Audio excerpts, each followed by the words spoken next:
Hello everyone, Cap here and welcome back to some more Mechabellum.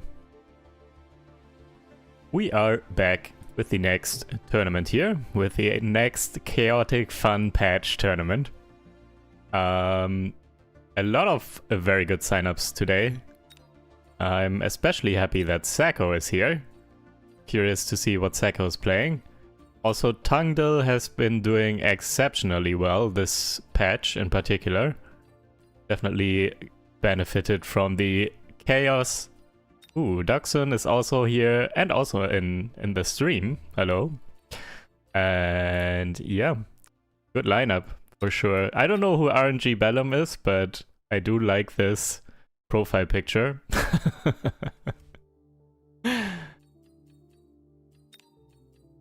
And I heard that Metzgermeister is participating, and here he is. Yep. Metzgermeister from my community, active on Discord and all that, does really hate this patch and is still playing right now though.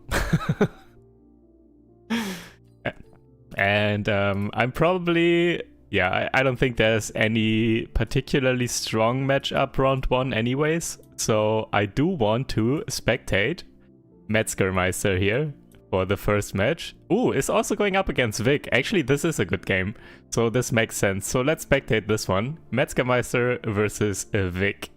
Let's go. That's going to be fun. Let's see how someone plays this who does hate the patch.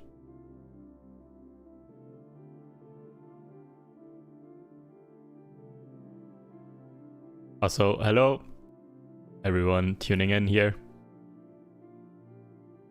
Hope you are all having a good weekend so far.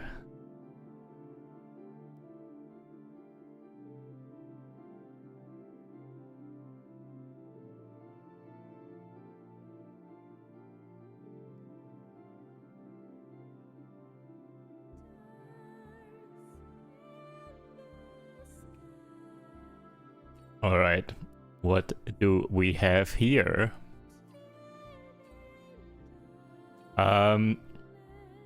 I think part of the reason Metzgermeister doesn't like this patch is because aggro is not as good anymore right now, it seems. And I know that he did like to play aggro. Not sure if he's going to now, but let's find out. And Vic going for cost control. Both players starting with steel balls. Ooh. Is this going to be aggro versus aggro or something? Let's find out. So, blue here, marksman specialist, steel balls, arc lights, and of course, level 3 orange boy. And red, cost control, fang, steel balls. Red, not going aggro, it seems.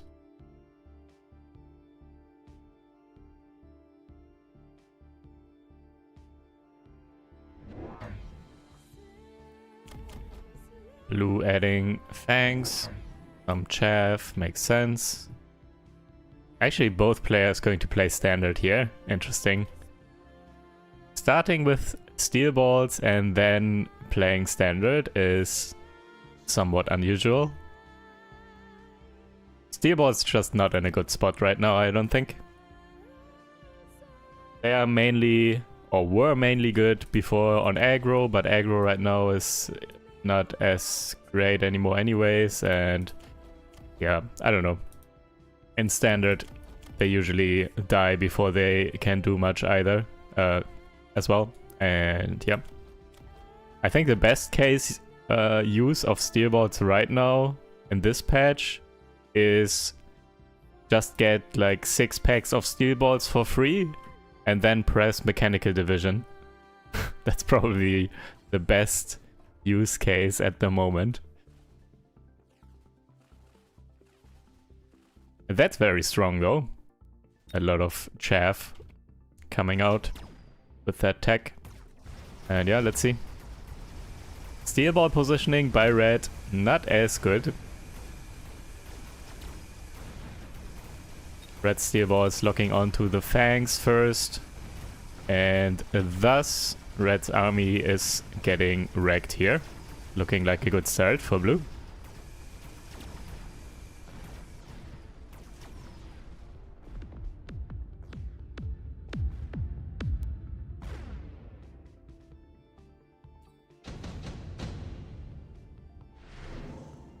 Okay, round 2, reinforcements.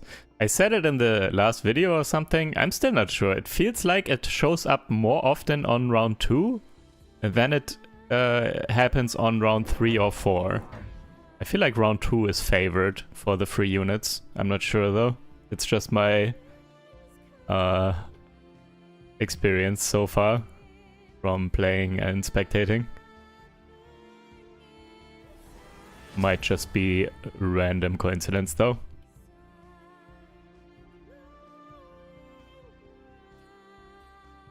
Metzgermeister going for the Mustangs and Red is going for the Phoenixes. Interesting choice. I think Mustangs in theory should be better here. Also Phoenix is positioned on the side with the level 3 marksman. Oh, let's see how this works out. Red did add some Stormcallers. Help deal with all this clump. So the Fangs and Steel Balls eventually do clump up here. And Stormcallers do hit kind of nicely. And this will be kind of important. Let's see how the Mustangs behave and where they stand if they get the shots from the Stormcallers as well. Because that could be absolutely devastating. Losing the level 2 Mustangs to Stormcallers. Or Stormcaller splash, kind of. Let's find out.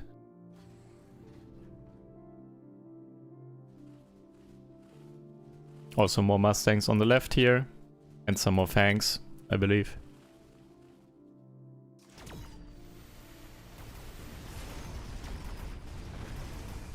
Stormcallers taking down the Arclight instantly.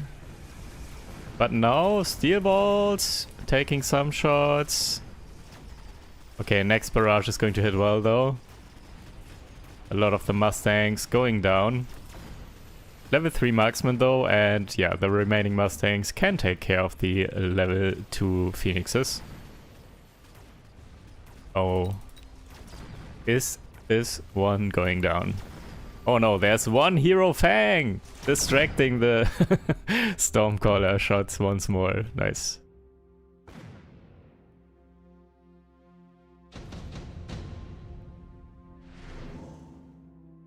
Area by Red.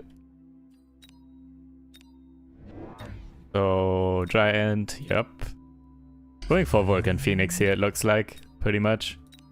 Honestly, just sell the Steel Balls or start selling the Steel Balls. They don't do anything anyways. On Red side, I mean. For Blue, might still be alright. Yeah. Both players having the same idea here, going for Vulcans with Barrier. And long term, I think the setup currently does favor Red here.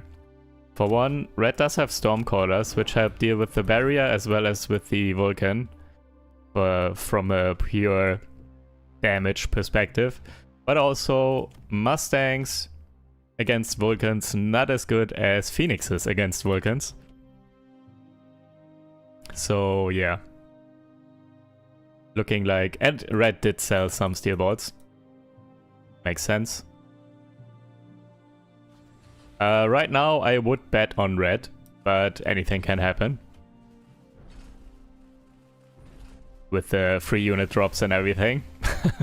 But currently the setup just looks better for Red. Going forward here.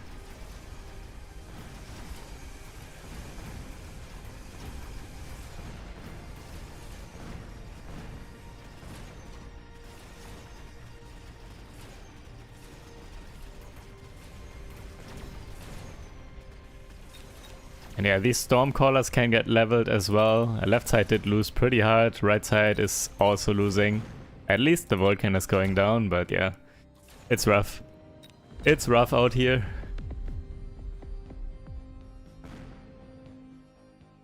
Pretty standard setup by Red here, standard Vulcan Phoenix stuff. You could see basically the exact same thing before this patch. Going for Stormcallers round 2 and then adding Phoenixes and the Vulcan, of course. Very basic Vulcan Phoenix stuff. Basic, but obviously very strong. It has been a meta strat for basically since it released, to be honest. Vulcan Phoenix has always been a thing, but it was very prominent and dominant before the Chaotic Fun patch. So yeah, not sure what Blue's answer to this now is.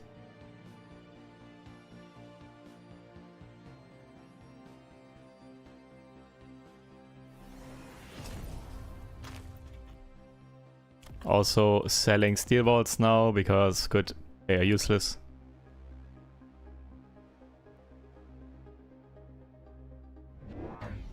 With so many Stormcallers here on the board, I feel like maybe now is the best solution going forward for Blue here might be War Factory, to be honest, with Missile Interceptor and just getting the body on the board and all that. Damage helps with the Vulcan and the barrier on this side, and missile intercepting the Stormcallers. But it's expensive. Maybe next turn though, and especially if another free unit drop comes, maybe pick up the most expensive unit and then sell it and go into War Factory Missile Interceptor.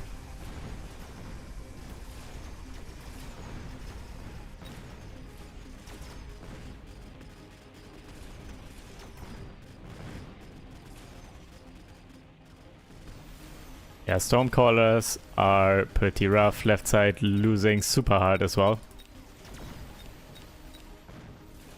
Yeah, I think the best thing probably to do would be War Factory Missile Interceptor ASAP. Before Phoenixes can get too many levels, because once Phoenixes get once Red has multiple Phoenixes level 2, level 3, then the War Factory goes down somewhat quickly and it's not as effective anymore. Summon Specialist for Red.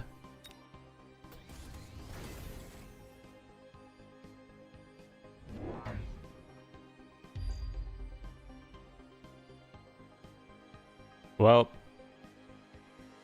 Red might already be preparing for something like a War Factory. Is going for Melting Point. It will help even without War Factory right now on this side, especially because of the Vulcan with barrier. So why not? Also, it's a long-term play, so whatever comes out next, for example, a War Factory is already getting addressed to a degree with a Melting Point. So yeah, Red just getting ready for the long game potentially is in a very good spot, so might as well prepare for what could come next. But even though it's still really good here, either way, taking down the Vulcan with barrier, it's already value.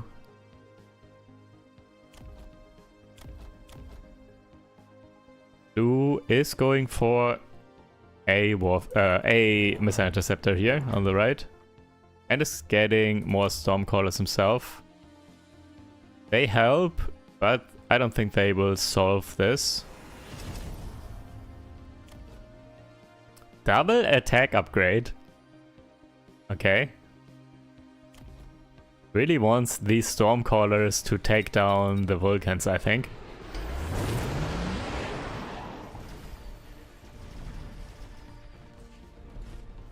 Oh, also, thanks for the kind words in chat.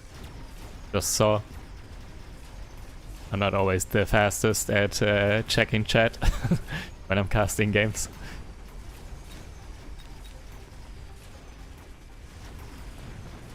And Missile Interceptor doing work for sure, and so are the Stormcallers.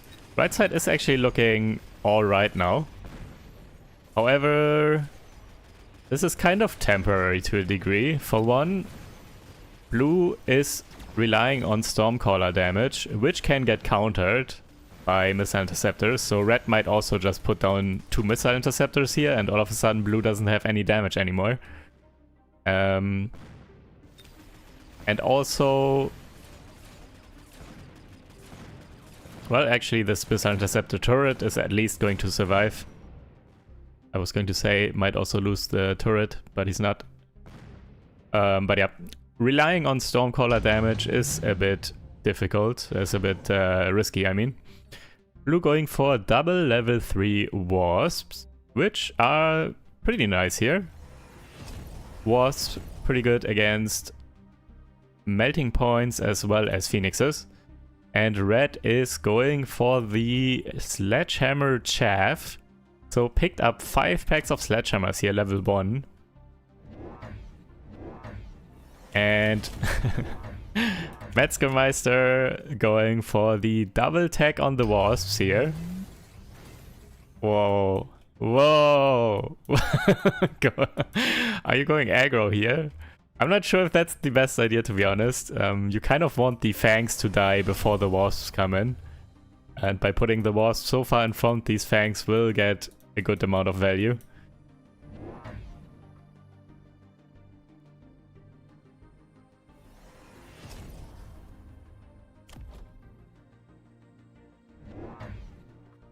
And let's see though.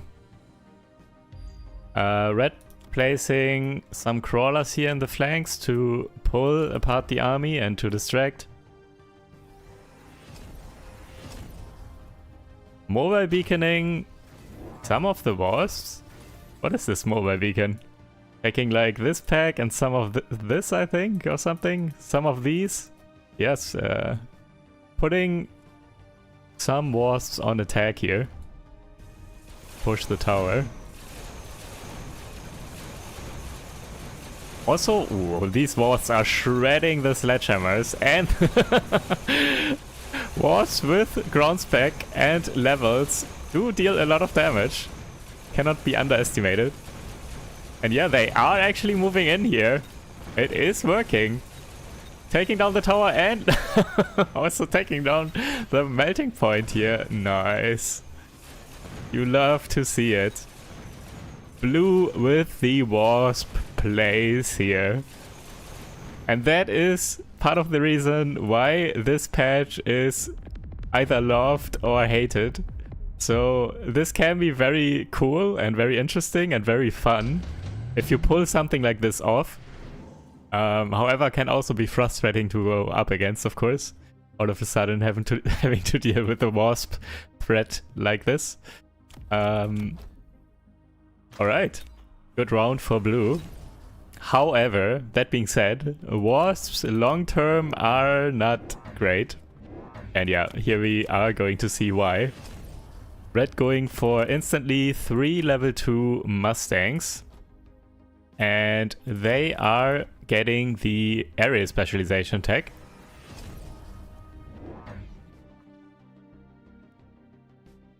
Actually 4 packs, because red does have deployment specialist, so can in total buy 4 here with the with the mass recruitment.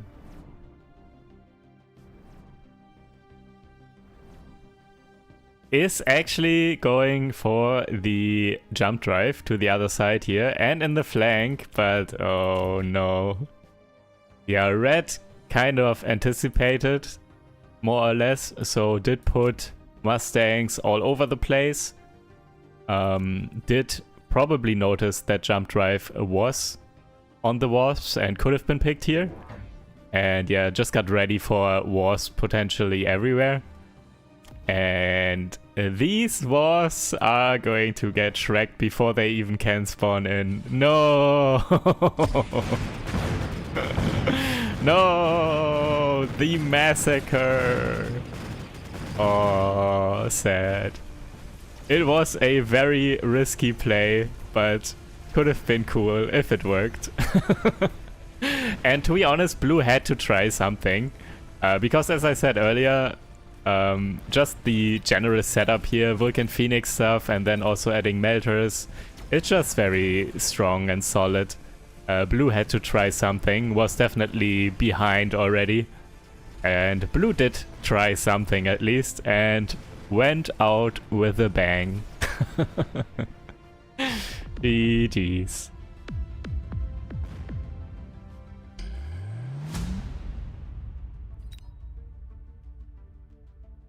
Yeah, it was risky.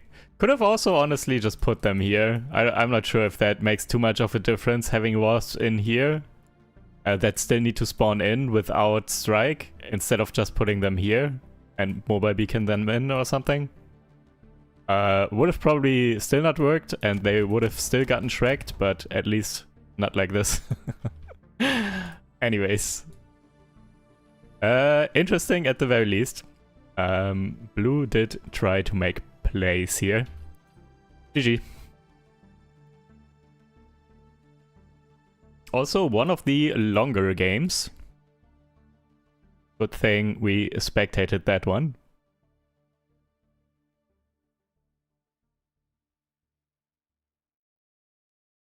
Ooh, T-Man is behind quite a bit against someone I don't know.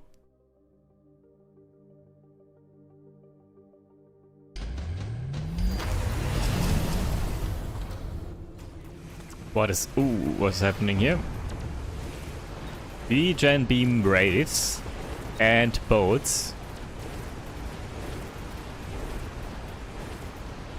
T-Man going aggro with Rhinos, but also is getting backdoored here. Rhino working on T-Man's tower and is going to take it. Uh-oh, timing.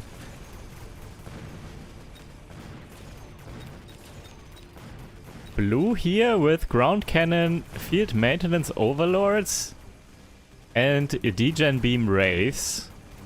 Interesting. I see those quite a lot actually, the combination of those units. Degen beam wraiths and overlords, I see quite a bit at the moment.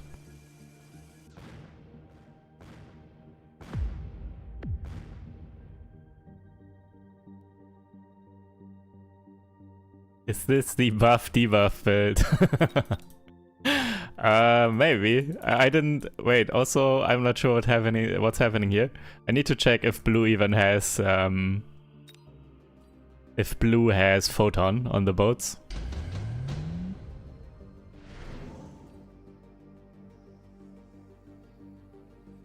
Lightning storm blue and ooh. Improved firepower control system on those Mustangs. Level 4 Mustangs. They shred. Also super heavy armor on these level 3 steel walls. Level 4 steel walls.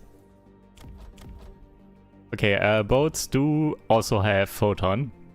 Probably should be picked here, honestly. You go up this fight is instant. So you get a ton of value out of photon.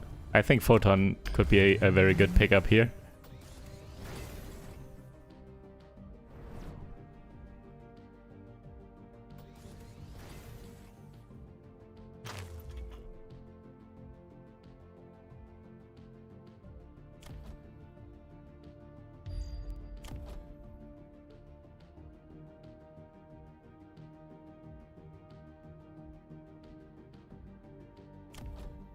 Blue does have a final blitz rhinos.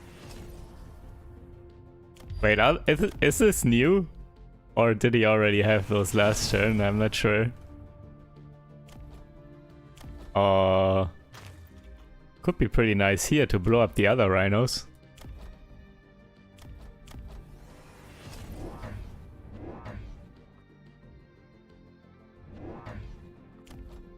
Trying to take this melting point here though.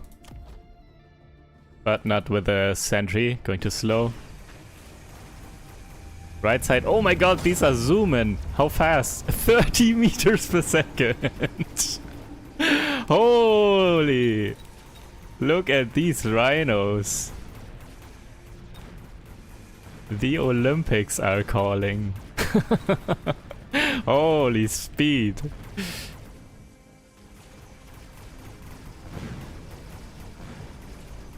A melting point, so good here though, with range.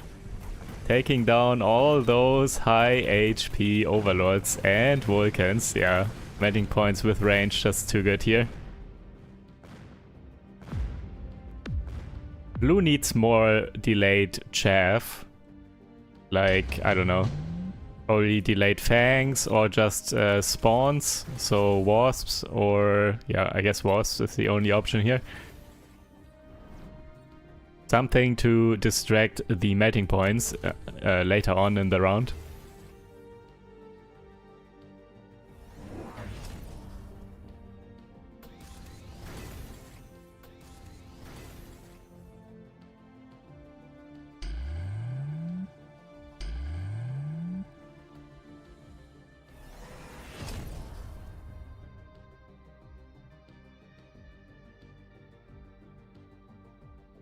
Not even 30 minutes into the stream, and already chat is talking about feet.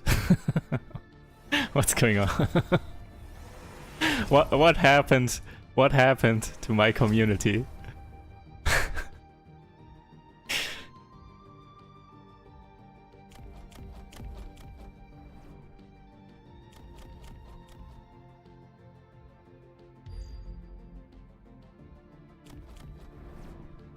Once again, mobile beacon on the right to take the tower real quick. Temp speed, temp range. Yeah, once again, rhinos with 30 meters per second speed. These are so fast. It looks so funny when they run like this.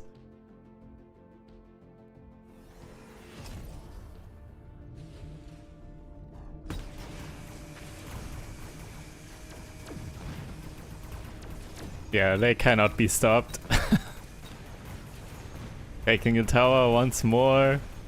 Blue kind of just takes it at this point, not even trying to stop these rhinos.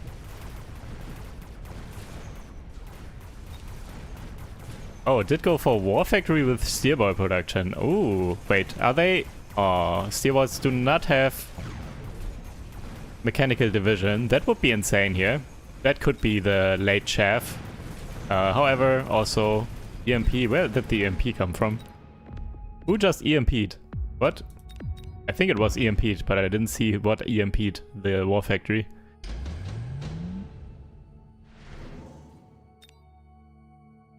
Wait, where's EMP? Oh, there, Phoenixes. Okay, did not see. Another War Factory. More steel balls getting produced. Ooh, Rooster, how's it going? Hey, Sadman. Wait, what are you guys doing here? Hello, and thank you. Thanks for the follow. Thanks for checking in.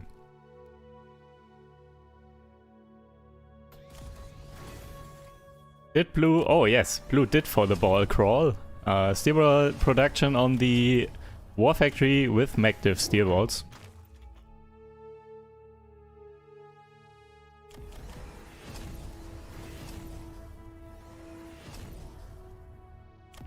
So maybe there's not a ton of EMP, so it's... is it just these two Phoenixes? I think so. So I don't think all the steel balls will get EMP'd, so there will be crawlers popping out probably. And popping out crawlers could be kind of nice here. Delaying and annoying these mating points in particular.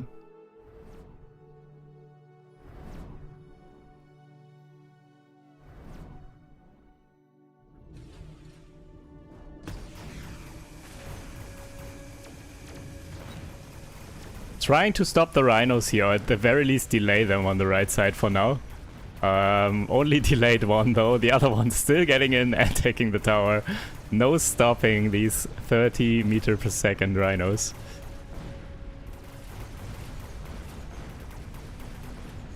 This Overlord did so much damage though, taking down these level 3 rhinos pretty much instantly. One more pack of Phoenixes was actually added on the right side, which was probably quite important to EMP some of those right side steel balls as well. However, might be enough now. Might be enough chaff finally produced with those steel balls, yeah. Blue finally, as I already mentioned like 2 rounds ago or something, Blue needed some delayed chaff as well. And delayed chaff you can get with steel ball production and Mecdiv on the steel balls. Very nice. Ooh. Random person that I don't know taking down T-Man in round 1. No disrespect to blue here, I just don't know who this is. Don't think I've seen this name before. But yeah, T-Man, definitely a known name, at least to me. Yeah, nice. Actually defending this. Even with losing this tower every round. Still winning here. Nice. GG's. Wow, active Twitch chat. What's happening? It's usually dead. And everyone else is talking on YouTube. Alright, yeah. Good game. Nice. Good game, round 1 especially. And we are moving on to round 2. Hey, Doxun won. Nice. HD Zusawa cast. Yeah, all the regulars did win here. Pretty much. Wait, did Sacco win? Where's Sacco? Sacco! I'm blind. Oh! Nice. Good, good. Flawless victory as well, by the looks of it. Alright, round 2.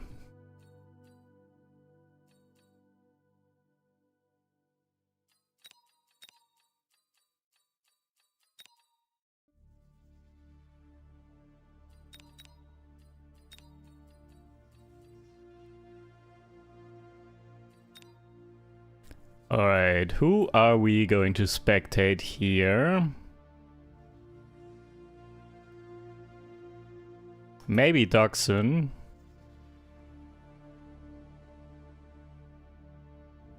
Yeah, I think it's time for Doxun.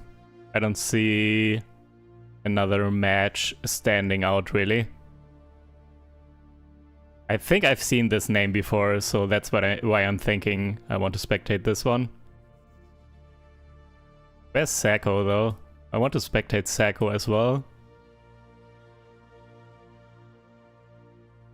Against Captain Muscles. Alright. Let's go with Doxun for now. Let's check out how Team Dog is doing today. The probably sole representative of Team Dog today, at least by the looks of it. No, I don't even know if Tasty Bait is still playing. I haven't seen Tasty Bait in a bit. And Apuchi is definitely not here. Who else? Those are the 3 main names for me usually that I keep an eye on for Team Dog. Hey, der Hund! Der Hund 420. The dog is this translation here. It's German. So we do have one more in Team Dog today. Alright. Ooh, I think OnlyFangs is Tasty Bait's Smurf. Interesting. Might be. I don't know who that is. So yeah, could be. Oh, right. It's this one with the weird profile picture. That's supposedly a sloth that I can't see. Anyways, let's get into this before we miss round 1. Good luck, Doxun, if you're still here. Heavy armor, marksman, Mustang. Neat. Heavy armor pretty good right now. One of the stronger starting SPCs in the current patch.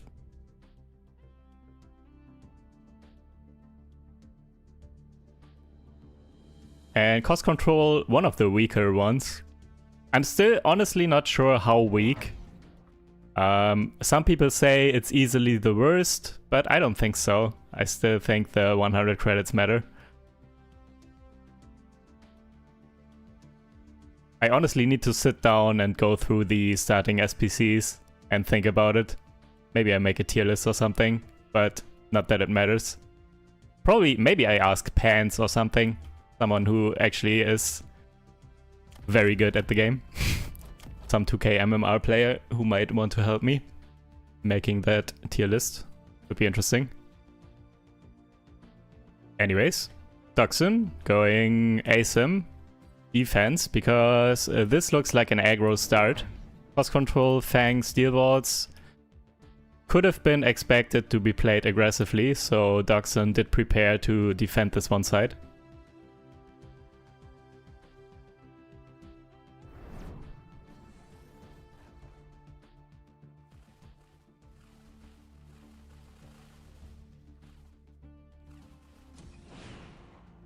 The round 1 sentry. I mean, as cost control specialist, I guess, but people might argue that's just minus 50 right there. Left side getting defended as expected, since the main army of blue was on the left side.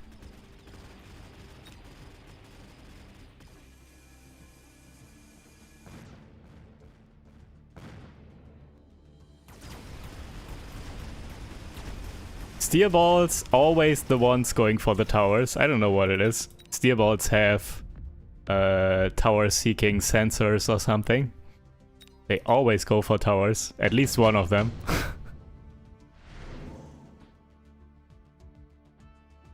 Alright, again, round 2, 3 units. As I said, I feel like they show up more often on round 2 than they do on round 3 and 4. Not sure if that's true, but yeah. Just my clear impression so far. Blue picking the level 2 Phoenix and red going for the Scorpion into this. Interesting. I think the Phoenix is possibly the better choice. I mean, I always undervalue the HP on the Scorpion. Scorpion HP is pretty good here, because blue's damage is not insane. Well, now it kind of is with level 2 Phoenixes, but they are on the incorrect side here. Against this, the Scorpion can tank quite a long time. It's not a lot of DPS. But yeah, damage-wise into like a lot of crawlers and all that. Not ideal targets for the Scorpion.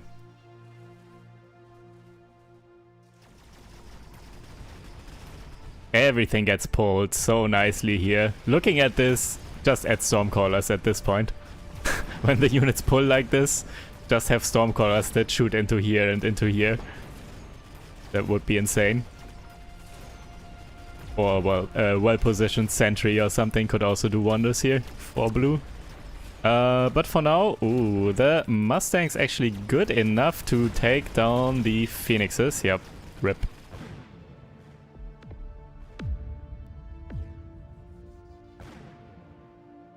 And it was another minus 50 right there.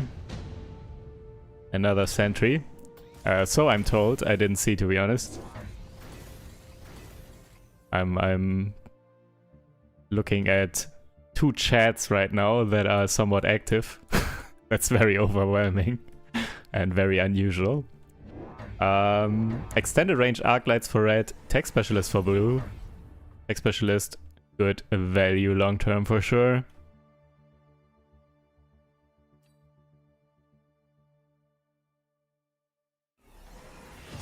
Extended range arc lights though, also pretty good into this. So many Mustangs by blue. And also chaff in general. 3 packs crawlers, 2 packs fangs.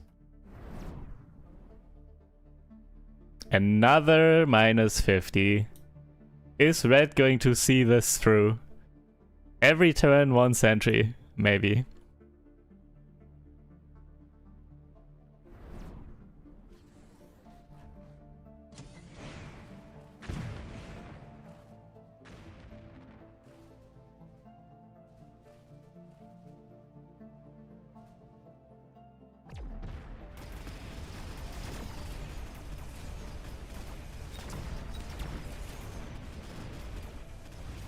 And these Mustangs take down red's Mustangs and protect the Phoenixes. Does not look like it.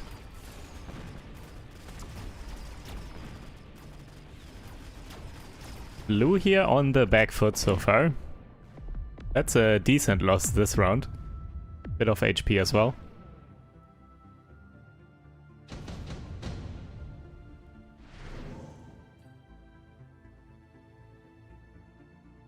Range specialist for red. Stonking doesn't really make too much sense right now. It's actually skipping, not even picking range specialist. Interesting. Going up into somewhat of a mirror with the Mustangs. Not picking range specialist. Let's see how this turns out. It is quite expensive. And here we go. Finally some Stormcallers. could be really good into this. So much splash potential, a lot of clumped up units, and yeah, Mustangs are kind of a problem.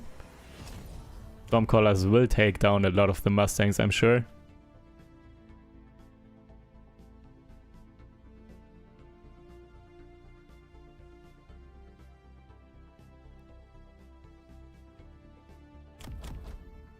More arc lights for red.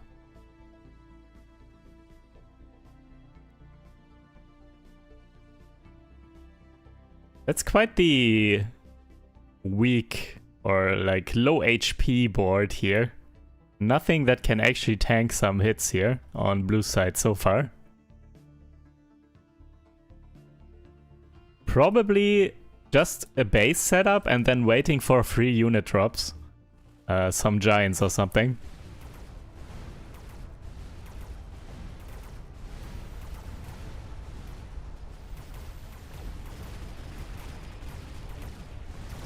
Stormcaller shots hitting quite nicely. Definitely helping out here. Also good against Scorpions. Yeah, Stormcallers are super good here for blue. And actually are winning the round now. Also, I think red did not get range on Mustangs. And blue did.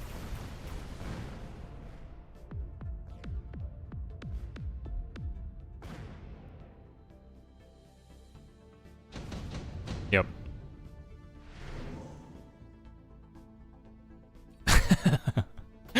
Okay, here we go. Double range specialist for red now. These Mustangs, base range of 119. And, oh my god.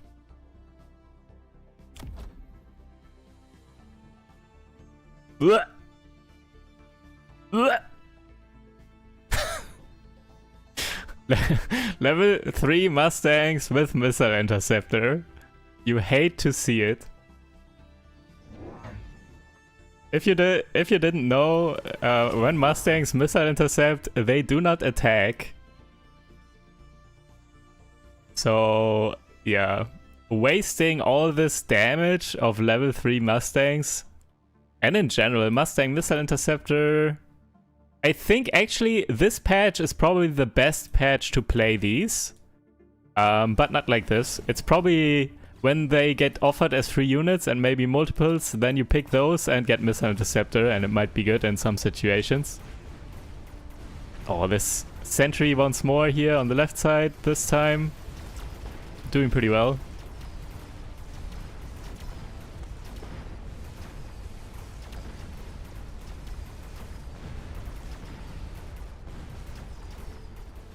Yeah, I don't think it was a misclick. I mean, it makes sense here into the Stormcallers. I don't think it was a misclick. And actually, red is winning this round pretty decently. And that's again quite a bit of damage. Duxon might be getting too comfortable here. Cannot keep this up for too much longer. Probably, honestly, waiting for the next free unit drop to fully decide what to go hard on. Though, Senior Manufacturing Specialist picked up now, so maybe we'll see some commitment to Giants, and yeah, here it is. Finally committing to something a bit more impactful. And it is a double fortress with barriers.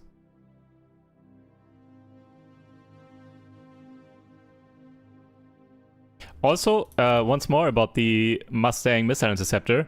Actually, I think was it yesterday? I watched Apucci yesterday. And I think Apucci has it equipped as well. Apucci does think it does have a place at the moment. And Apucci definitely one of the people that I try to listen to. Very strong player, very analytical player as well. Always interesting to hear what he has to say.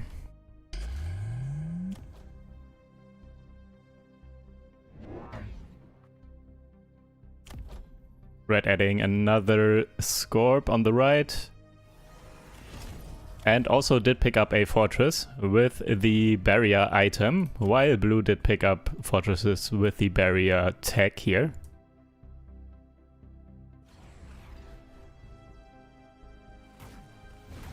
Oh, these arc lights though. Extended range arc lights with range enhancement.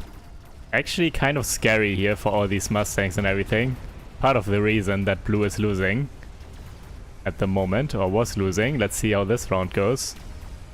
In the middle definitely needs another fortress or two to protect the middle from these arc lights. These did so much work this round already.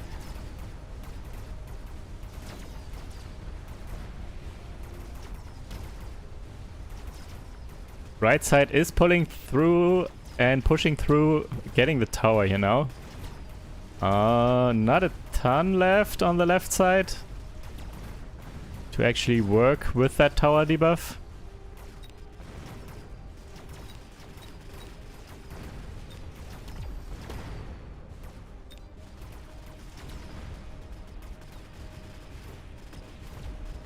These arc lights though.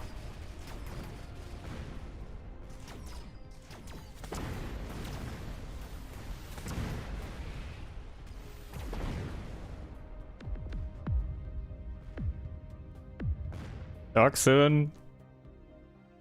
Please. Okay, here we go. Unit drops.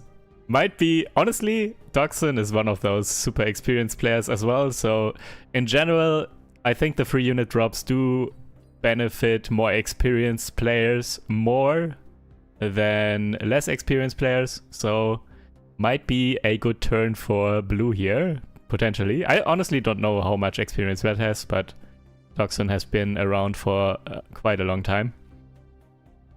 Red going for that level 4 melting point, while blue did pick up 6 packs of Sledgehammers. Ooh, hey, Boyd, thank you very much.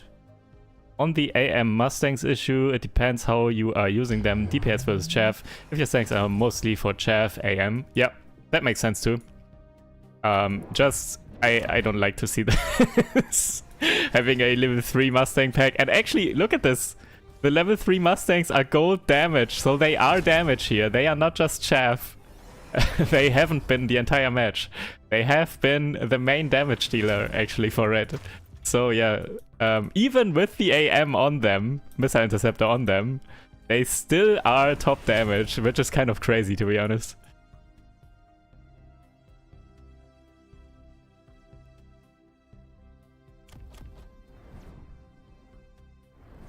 Okay, blue loaning and temp range, temp speed, and is, yeah, protecting the middle here with those fortresses as well now, which I was mentioning last turn would be important. Red did go for... Wait. Did Red go for... acid crawlers? Interesting. Not sure that's needed. And actually, blue or red getting overwhelmed like crazy this round. So much more chaff with the Sledgehammers. Also, blue did pick up mechanical division on the steel balls. And yeah, 2 additional fortresses as well to protect the Mustangs in the middle. And all of a sudden, Doxon going in for the punch here. Dealing so much damage in just 1 round. And 3 unit drops again. Blue with double level 2 Vulcan and... Ooh. Honestly, I do like what Red is doing though. Red is thinking outside the box. We are seeing AM Mustangs, acid crawlers here just now, and now final blitz rhinos. Holy, Red is cooking. I'm not sure if he's cooking the right meal, but Red is cooking for sure.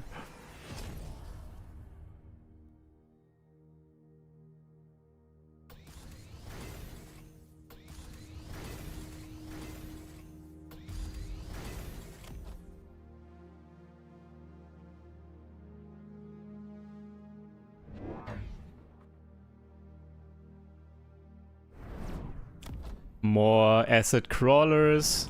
And yeah, the rhinos here.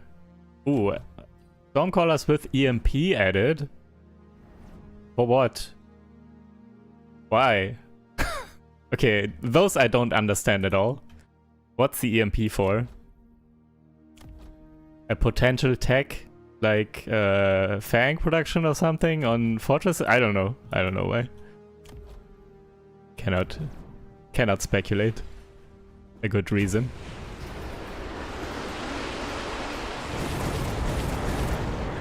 Maybe for the slow. Rhinos did take down those bubbles. Fire on the ground here on the right everywhere. Helping a bit with those ledges and steel balls, but I don't think it's going to be enough. Another sentry taking out a lot of the steel balls. Left side is losing pretty hard here.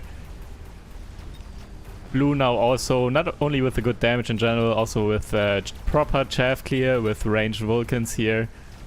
And yeah, left side is pushing in, getting the tower. This one level 4 melting point, fighting for survival, but yeah, that's not going to be enough. Tower falling, and rip. Dogsun with the 2-hit punch here. 2 rounds to win this match. On the back of 2 free units. Actually, I think it was 3 units, then 1 regular round, and again 3 units or something. But either way. Yeah. Oh, no. Was it? It was 2 rounds back to back, I think, right? The Sledgehammers and then the Vulcans. But yeah. Let's hope Red is not complaining about 3 unit drops here. They did help Blue, but at the same time, Blue did have a long-term plan. Was early rounds. Was just setting up for something solid and then eventually committed when the time came here. Alright. GG's. Dogsun taking it. Did manage to beat the level 3 missile interceptor Mustangs. Sick. Alright. And that was a good game and a long game. Couple of matches still going. Ooh, wait, RNG Bellum, whoever that is, against T-Man. Both players are 0-1. Not anymore. T-Man did win. RNG Bellum is going 0-2. RIP. Who is that? Does anyone know?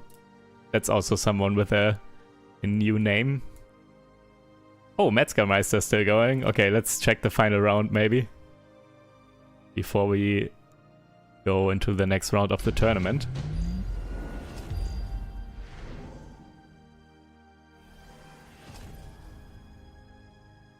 Ooh. Ugly skin fortresses. Ooh. Lit skin melting points.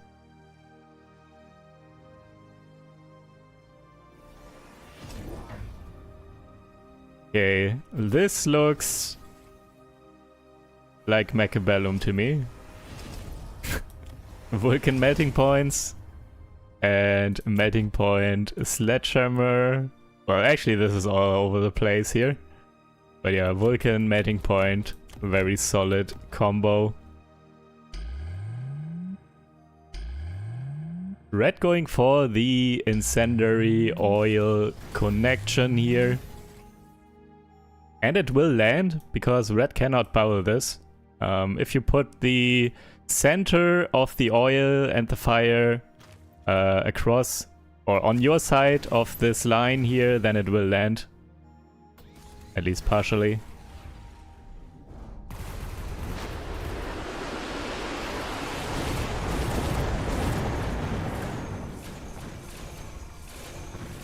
Yeah, melting wars here in the middle.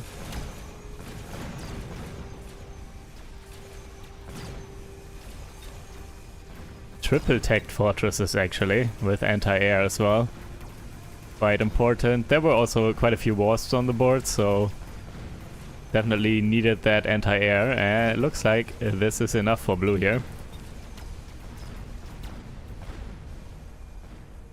Red did have air chaff with the wars. All the ground chaff died to fire on both sides basically. And air chaff by red did also get taken down by anti-air barrage. And then, yeah, melters locking on.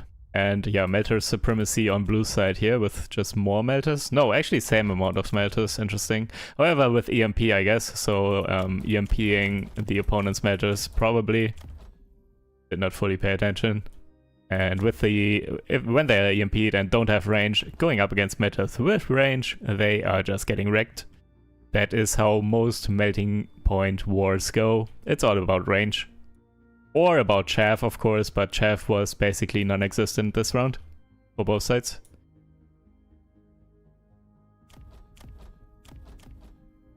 Metzgermeister saying the sledges were the issue. Maybe, honestly. I just came in for the last round, didn't see enough, and didn't pay enough attention, to be honest. Yeah, might be. Alright, GG's. Still not over. Still 2 matches going on here. Let's just join this for a moment and wait for the next round. I'm going to take a 1-minute break, I think. Getting a drink. You can spectate whatever this is. Alright.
Alright.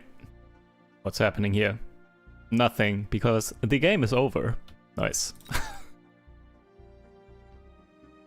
And we are going into round 3.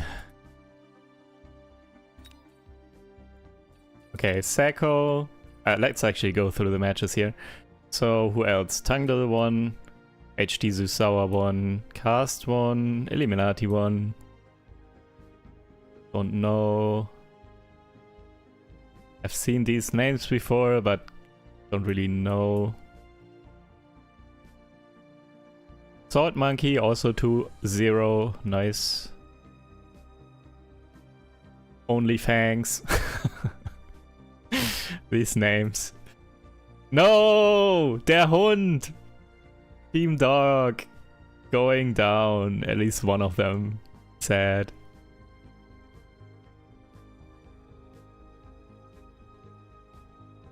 Elio. Elio is so good right now. Elio, one of the big benefactors. Is that the right word, by the way? I'm still not sure. Of this patch. Has been climbing and winning a lot since the chaotic fun stuff.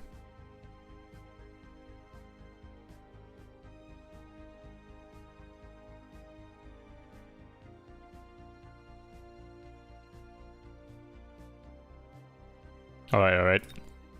Let's see. Oh. Beneficiary. Okay. Thank you. Oh, right. Thank you very much. Getting answers in both chats. I love it. Okay, I'm adding that to my vocabulary until I forget it again.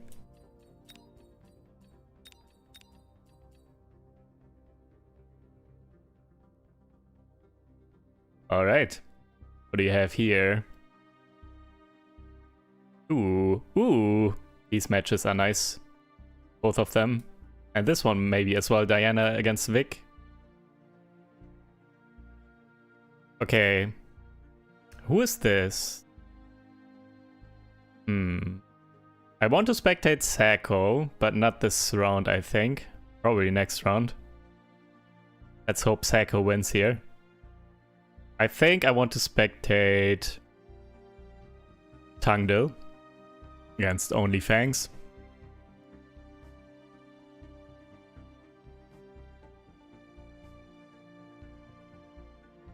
Yep, let's do that, I think. Tangdil against whoever Only Fangs is. Tangdil also super strong this patch. And is known for playing Sledgehammers and Marksmen. Pretty much every game, it seems. At least every time I check, there's a line of Sledgehammers and some Marksmen in between. Only Fangs is not Sacco, no, because Sacco is in the tournament as well, under his main name, under Sacco, so here. Sacco is playing under his main, so that's not Sacco for sure. I don't know who this is.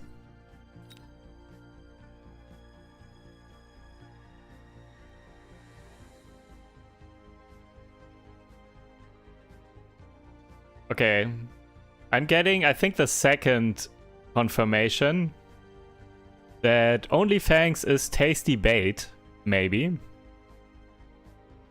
I've heard that twice now, I think, so maybe that's tasty bait actually.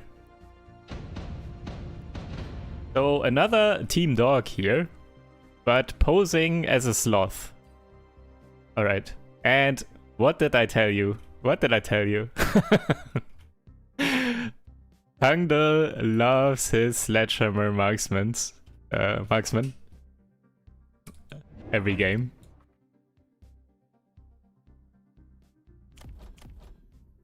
Okay, blue heavy armor oh, that's so good. This start.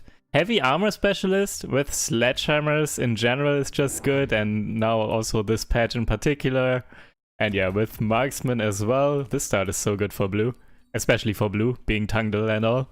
Adding some crawlers at the tower, and red is supply specialist with crawlers and arclights and some phoenixes.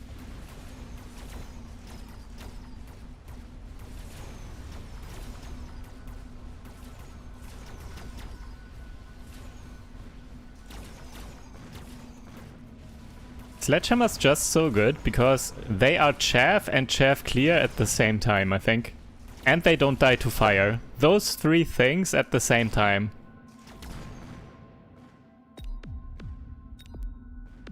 They provide distraction, being a body on the board that is quite tanky. They can clear chaff, and they don't die to fire on the ground. That's so good. Yeah, Sledgehammer meta right now because of it, I think. Heavy armor for blue, going on some sledges. Nano repair, yeah, nano repair could be quite good as well.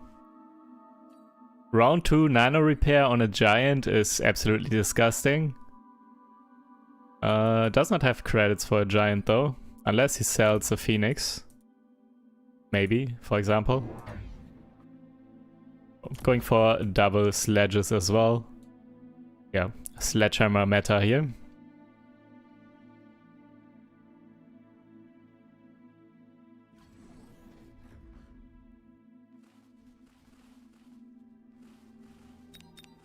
More crawlers on blue side, triple crawler. So already completely set up with the chaff basically, or with crawlers at the very least. Might still add some fangs, I don't know.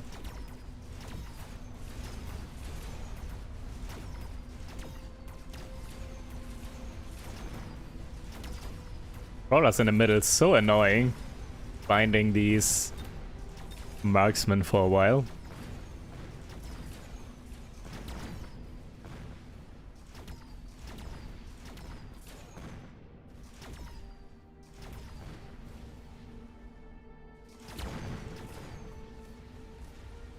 Right side getting through, tower debuff, and yeah, easy peasy.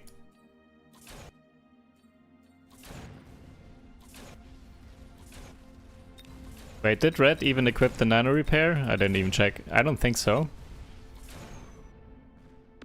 Was it on one of the sledgehammers? No. Okay, so probably a giant now. And well, could get a giant for free.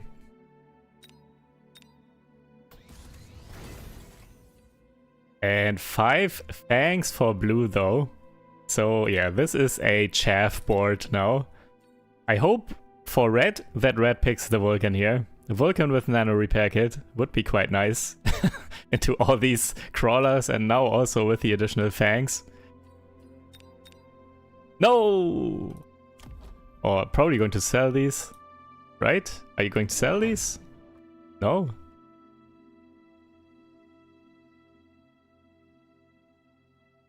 Are you actually going to play level 4 steel balls?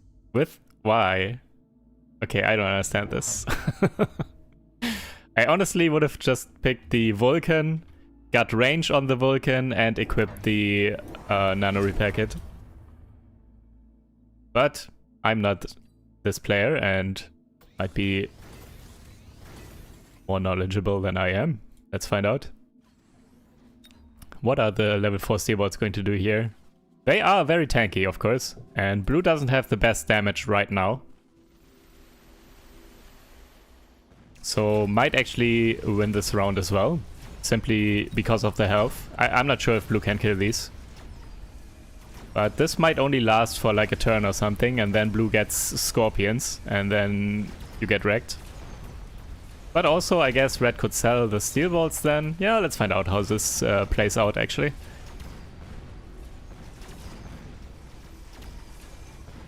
Stormcallers helping with the damage, but yeah, not enough.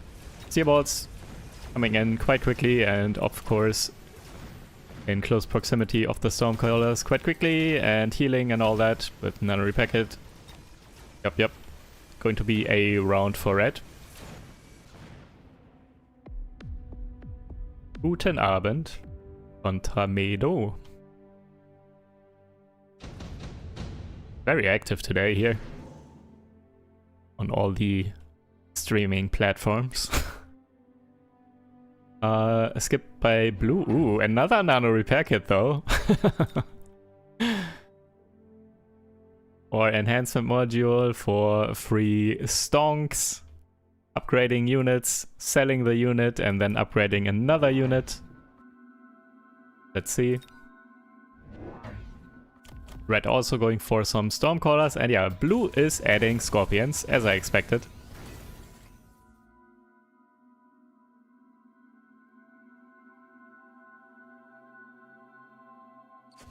They currently do 2-shot these steel balls, unless they regenerate enough health in between the shots.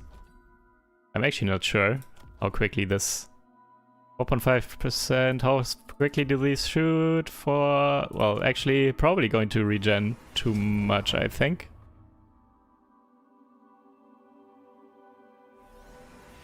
Barely enough. I think it's actually barely enough regeneration to survive a second shot, in theory.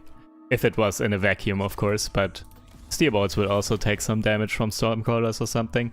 Anyways, red with triple Stormcaller here with Incendiary, and yeah, also quite the answer to all this chaff.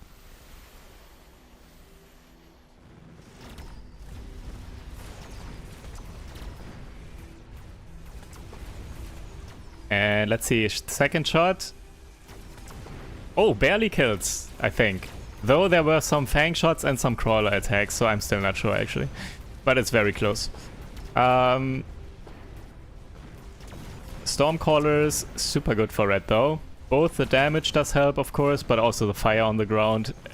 Blue does have so much chaff 5 packs of crawlers and the added 5 packs of fangs that blue got for free. So fire on the ground is super strong here. Ooh, and now Scorpion, level 2 on the left, potentially can just actually one-shot the steel balls. Both players going for the free double level 1 fortresses. That's a nice spot here. Perfectly for a fortress with barrier potentially to protect all of this.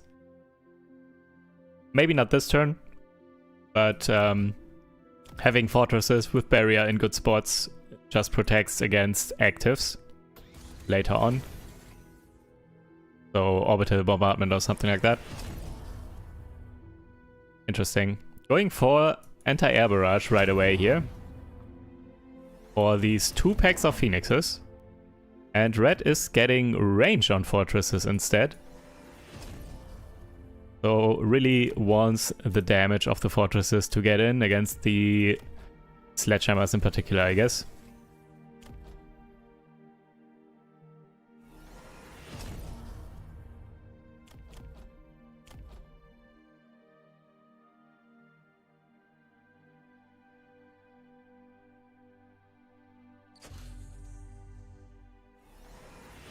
Oh, and steel balls did get sold, so yeah. They are gone. And this fortress does now have the nano repair kit.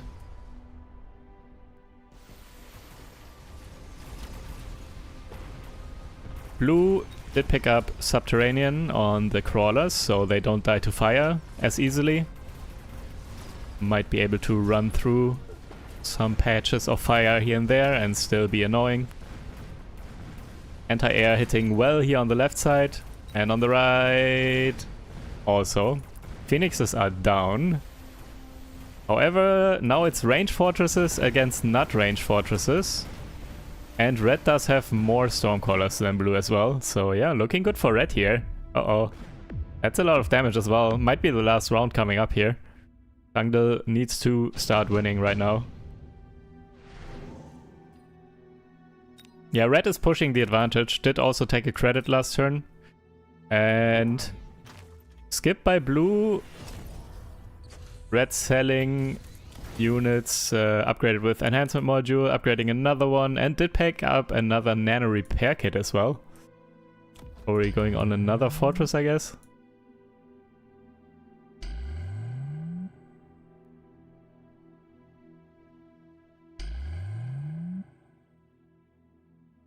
Didn't fully see. I think there was a storm or something. So blue is putting down some bubbles to protect potentially, but red didn't pick it, so whatever. And red going for, ooh, 2 level 2 fortresses, and once again getting temp range as well. This might be over. I'm not sure if blue has the damage to deal with these right now. And relying so heavily on chaff was, or in general, I think right now chaff is still in a good spot, of course, because chaff is always important, but I think this is too much. Going so heavy into chaff. Yeah, and then there's just fire on the ground, and all of a sudden you have so many unit deployments and in general credits invested into units that don't really do anything.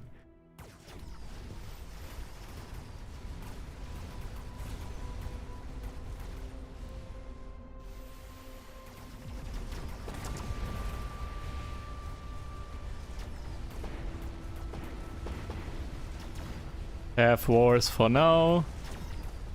And yeah, it's basically chaff dying at the same time, and now it is more fortresses and some level 2 fortresses and range against non-range fortresses and level 1 fortresses. Well, there are some scorpions, I guess, with range, but they are not good enough to deal with level 2 fortresses with range, yeah. They just... Fortresses cannot be underestimated, even in the current patch. They are not in the best spot, but they are also not weak. So yeah, red going all in on those fortresses with fortress range, and going into a fortress mirror with fortress range against non-range is just better. And Scorpions without acid or anything, not good enough to deal with these fortresses. RIP. And yeah, also all the chaff just not doing too much against fire on the ground. GG's.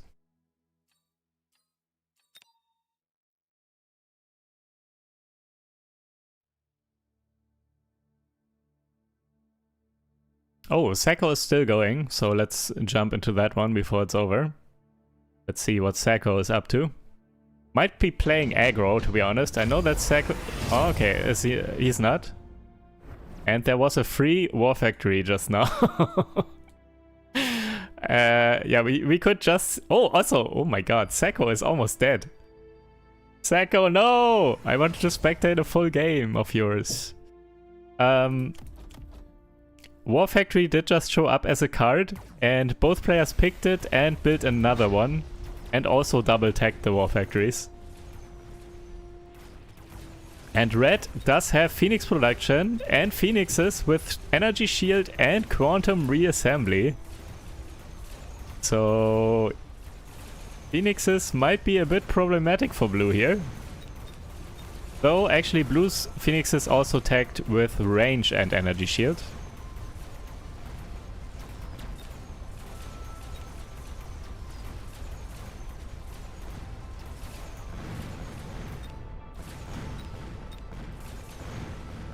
Why is blue winning this war so hard? It looked like it was basically even, but blue's War Factory is just better than red's War Factories here. Oh, right. Haha. Here we go. Why did blue win the mirror with War Factory Phoenix against War Factory Phoenix? Because red is cost control, RIP. You do not want to end up in a complete mirror matchup when you are playing cost control. That's usually a bad idea.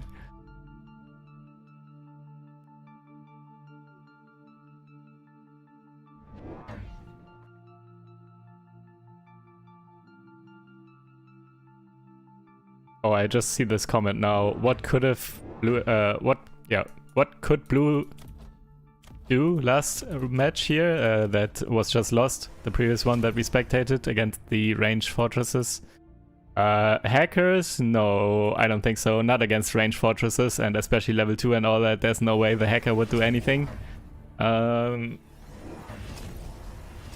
Honestly, some missile interceptor turrets for the Stormcallers, and then probably range melting points or something would be a quick potential answer, but even that, it depends on the engagements and all that.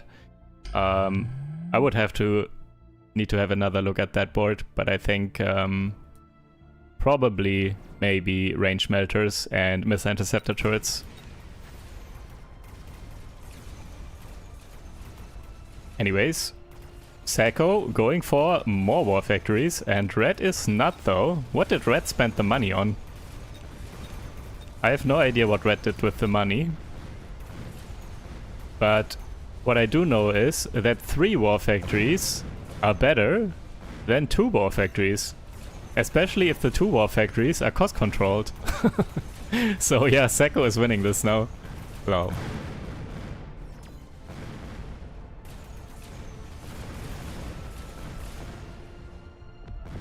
Round 7.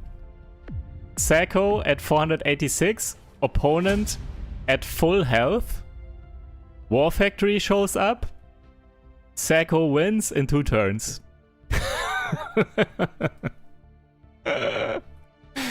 Yeah. This is one of those matches that makes people hate this patch, I think. Or, well, I wouldn't say this is 100% because of RNG and all that. I'm more pro this patch than against it. But yeah, this would be one of those scenarios where people say Sacco only won because the War Factory showed up. But yeah, I can see their point, but at the same time, Sacco was just using it better than red was, so still deserved. And, ooh, still so high on health here. What is this match? HD Zisaur versus Illuminati.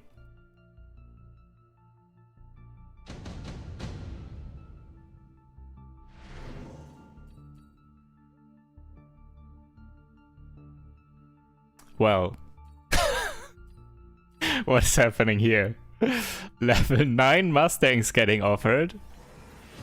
3 level 5 Arclights, 2 level 2 Melting Points, 1 level 6 Wraith. What round is this? Round 8? Really? In round 8 you can have a level 9 Mustang show up? Wow.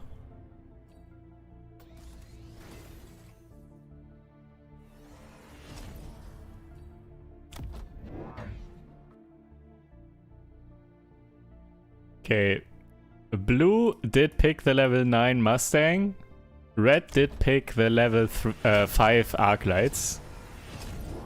Arclights getting the Elite Marksman, Mustangs getting range, makes sense. What is happening here otherwise? How is this only round 8?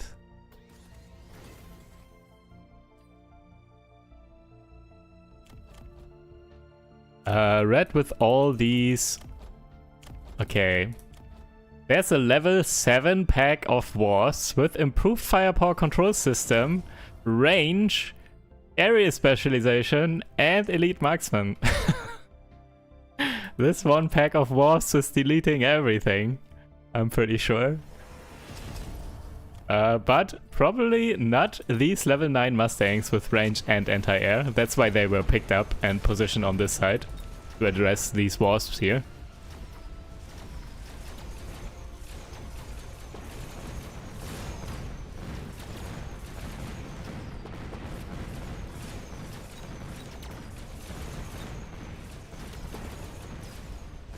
Yeah, that's also kind of representative of this current patch here. Mass Wasps and Mass Mustangs.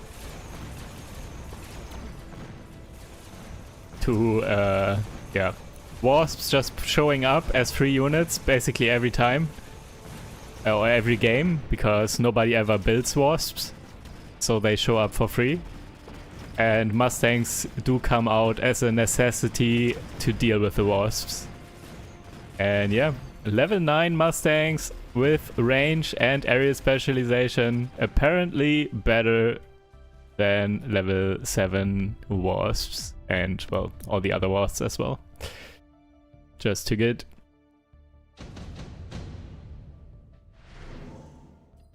I have yet to see a high MMR game like this where carry Wasps actually win. They are good for a round, maybe even 2, maybe even 3 sometimes, but eventually the Mustangs just outpower the Wasps. To be fair though, the level 9 Mustangs did show up as free units just now.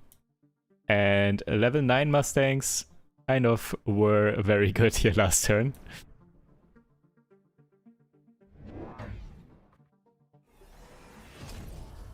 No, Dogsoon! Rip. Rip Team Dog. Wait, actually only Fangs is still in, if that is tasty bait. So only Fangs is still Team Dog, I guess.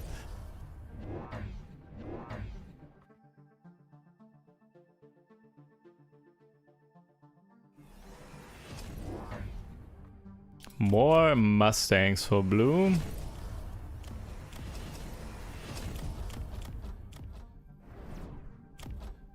Did fire new on the Stormcallers? Maybe. Didn't fully... It's very hard to get into a match when you join round 8 or something at the moment. There's so much going on already.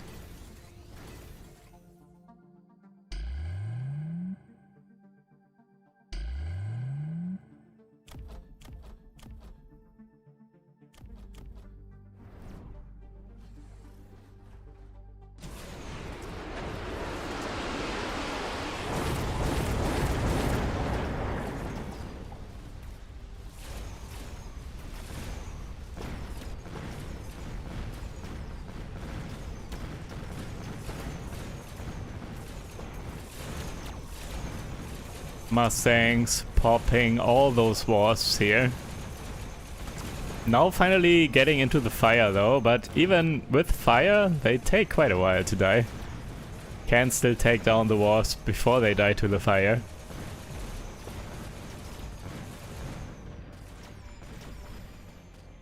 And yeah, looking kind of similar to last round here. Blue winning, not super hard, but is winning.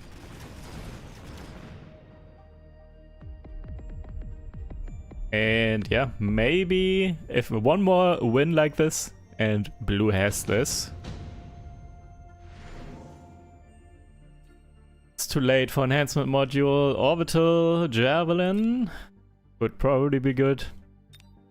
Well, it could be good for both, yeah. Though, this is super risky. I would 100% mobile beacon these Mustangs here because they are by far the most important unit and are by far the most likely to get targeted. So I would mobile beacon these to the side, 100%. And so should blue, and I think blue will do that. Blue is too good of a player to not do this, I think.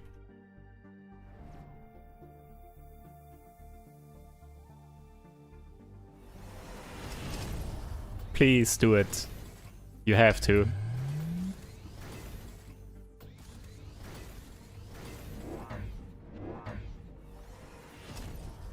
Also, red is doing it, for example. Red is mobile beaconing the wasps here, level 9 wasps, because, yeah, again, that's the same scenario. These level 9 wasps are basically the equivalent to these level 9 Mustangs here.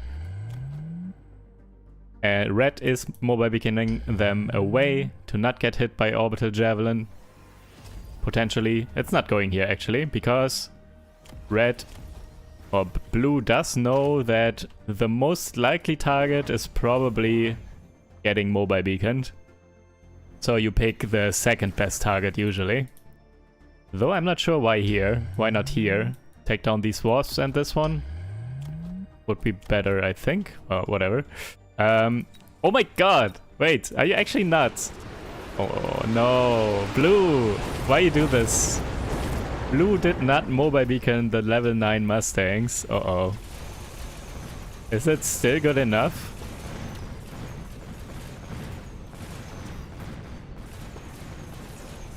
I mean, they're still level 3 Mustangs, level 3 Mustangs. And wolves are still going down somewhat quickly. Yeah, okay, it's still good enough. Never mind.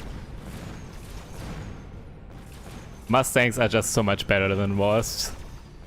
Wasps don't work long term. Wasps have a window of like 1 turn for sure, 2nd turn maybe, 3rd turn very rarely, and after that they are just 100% counted and are just useless basically. You need to win within like 2 or 3 turns once you go wasps. Otherwise it's a... yeah, it's a handicap. It sucks. Blue taking it here. Even though blue didn't do the good play to dodge here. Not getting punished. Alright.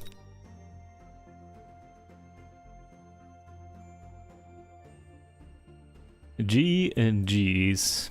Who did you lose to, Doxon? Against Flix. Okay. Flix is a good player too, I think. I recognize this name at least. Elio won. Okay, also, I'm pretty sure I want to spectate Sacco now. Don't want Sacco to lose and then he abandons and we cannot spectate anymore. Definitely want to watch 1 game of Sacco.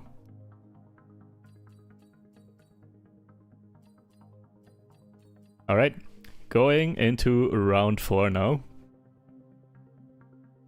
He did the good play by winning. Yeah, okay, I guess. He did the good play of going Mustangs against Wasps, I guess. That was the good play. Sacco going up against... I have no idea who this is, but we will spectate this anyways. Otherwise I would probably spectate Elio versus Flix. But I really want to know what Sacco is doing.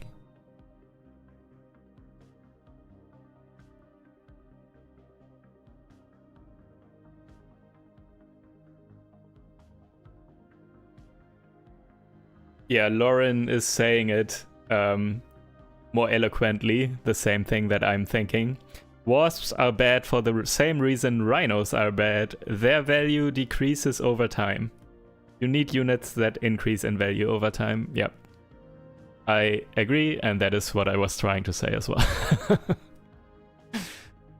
Also, Subutai, yes, it is Stellaris music in the background.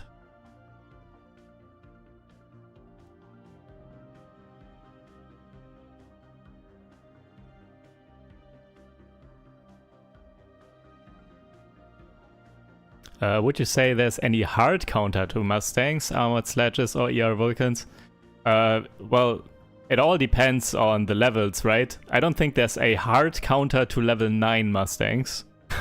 Because even with armor, the units are just getting shreked. Because Mustangs deal so much damage. But yeah, if you... Early on, armor, of course, very good against Mustangs before they get out of hand. And if you can stop them in their tracks before they level with armor, then they obviously do not level because they don't kill anything anymore. But against level 9 Mustangs, yeah, it's like actives to take them out. For example, Orbital Javelin. Fire on the ground is also a good idea, of course.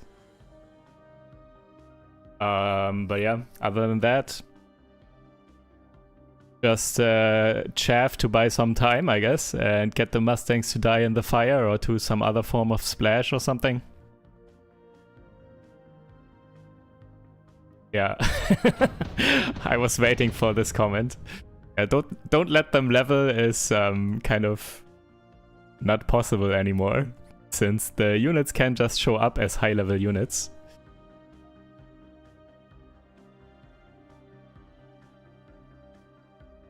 Yeah, it was a good play of getting gifted level 9 Mustangs through insane gaming right there. Insane plays, 500 IQ. Blue, Giant Specialist, Crawler, Sledgehammers. Oh man, I really want to see Sacco play some aggro. I know that Sacco does like it still, and is playing it, at least sometimes. But I think probably depends on the starting packs. Definitely needs like 1 or 2 of the best starts for that to make it work. Also, I'm not sure if he's going to do it anyways in a tournament setting. Maybe too risky, I don't know. Red is Supply Specialist with Arclights and Sledges, and did add some Crawlers. And is actually going for vertical Sledges.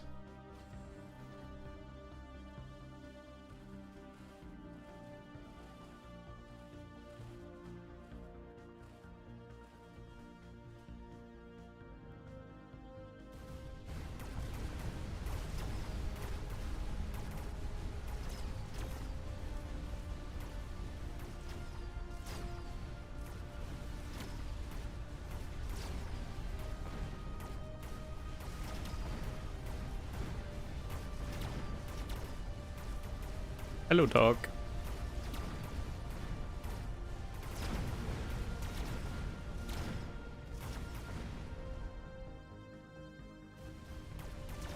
Haircut?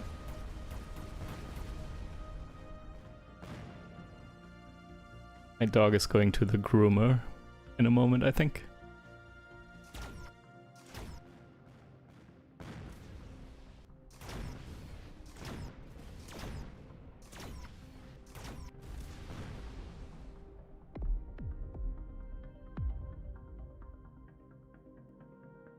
Right.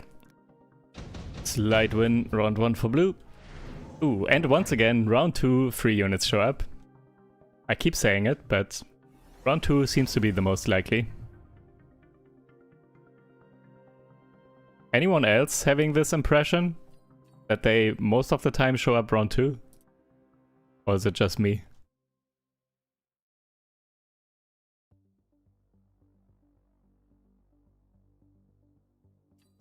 Red going for the Phoenixes into this.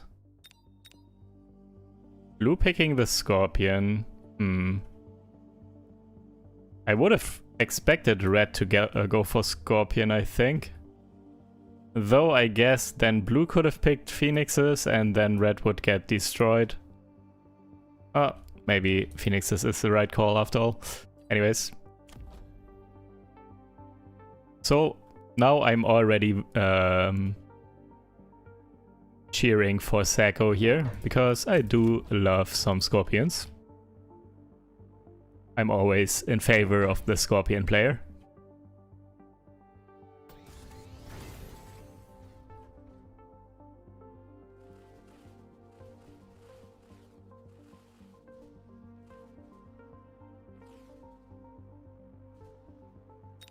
Blue also added some Stormcallers here, yeah, with the splash. That's why you don't really want to play vertical Sledgehammers. Against Stormcallers, yeah, look at this. And they hit so well. And not only the Sledgehammers, but also the chaff and everything. Everything clumped up here so nicely for these Stormcallers. That is why it's very rarely correct to play vertical Sledgehammers, I think. It was oftentimes correct in the past when you go up against steel balls, and especially aggressive steel balls, then you do want vertical Sledgehammers. They are insane against steel balls. And steel ball aggression in particular, but yeah, that doesn't really happen anymore, so...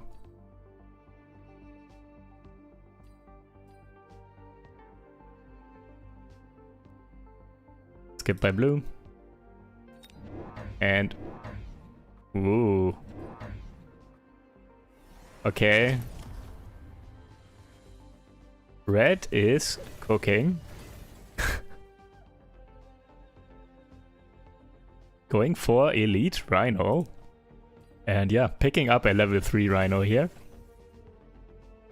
Let's see if that one will do the job here. And with mobile beacon towards the tower. Interesting. Let's see. That's going to work. Has to get through the Sledgehammers here and these crawlers. And is the Scorpion going to attack? It is not. Okay, that's good at least.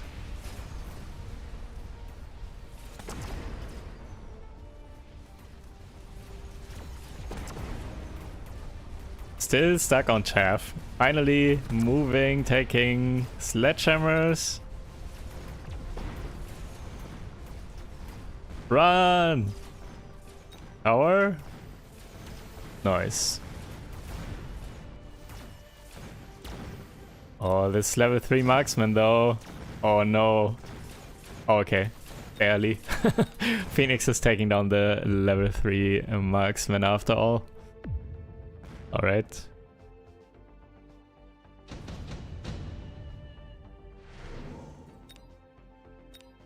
I think we are in round 4 already.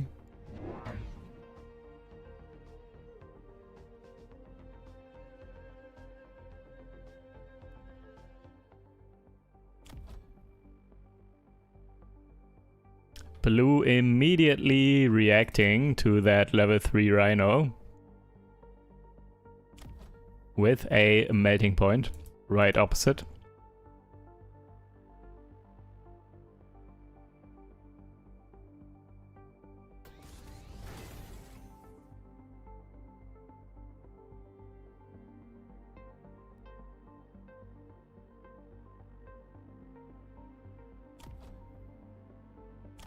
Yeah, look at these level 1 Stormcallers. In the past weeks, I started paying more attention to the badges. Top damage total and top damage previous round. Especially when I want to decide which units to level. Because, well, in the later rounds in the current patch, there's so much going on that I actually cannot see with my eyes which units are dealing the most damage during the rounds. So I check in the round after the badges to know what's going on, or to help me know what went on last turn. And yeah, these level 1 Stormcallers doing so much damage. They're so good here into vertical sledges and all that. And yeah, this Rhino getting countered immediately. melting point can get leveled already because level 3 Rhino is so much XP.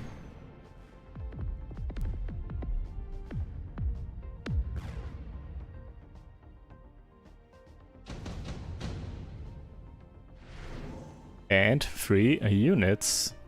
Double Overlord for red. With ground cannon and range. Oh no, don't do this. No. In case you didn't know, you usually do not want these two techs together because Overlord Artillery does have a range of 120, while this Overlord with range tech now has attack range of 150. So if it goes into a range war, like attacking full range and the opponent's units standing at max range as well, and not getting into these 120 meters, then the ground cannon will not shoot.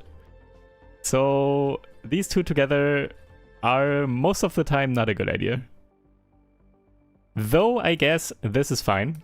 If you aggressively mobile beacon in, then the ground cannon will obviously still shoot because you get close to the enemy units. But yeah, let's see. Red going for incendiary oil, and blue did pick up the 4 packs of Mustangs. Fire here going to be quite nasty. Will take out a lot of the chaff and Mustangs. Left side pushing in. Level 4 marksman holding against it though. Taking down one Overlord and another one almost. Tower will fall in a second. And tower debuff timing might be good because... Will you be able to take down the melting point? Oh my god, so close. Yeah, did take it down in the end. Still died, but that's fine. And yeah, with the melting point gone, this is red's round here for sure. Easy peasy. And good amounts of damage as well.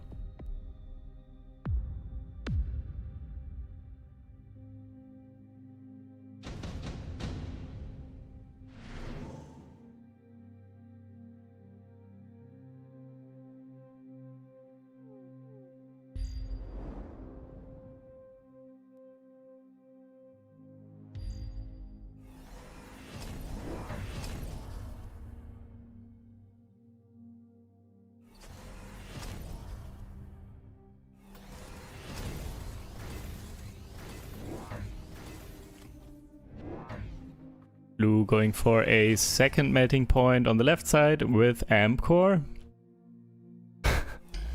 Red is fleeing though. Is mobile beaconing these 3 overlords away. And also did pick up Mothership, so wasps will spawn here. And wait, there was another incendiary bomb. So this is another incendiary from red. Taking down these Mustangs hopefully, and then the wasps will be able to distract the rest of the army here, in particular the melting point, quite nicely. Hopefully, that's the plan, I guess, by red.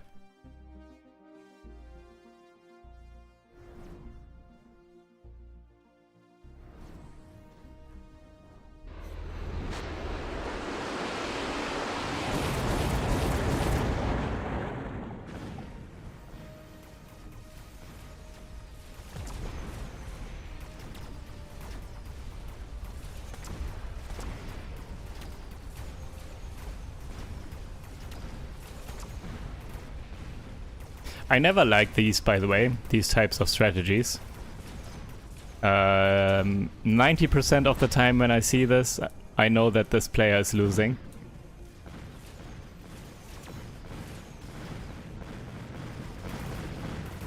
You need to understand the board and the engagements very well usually to make this work.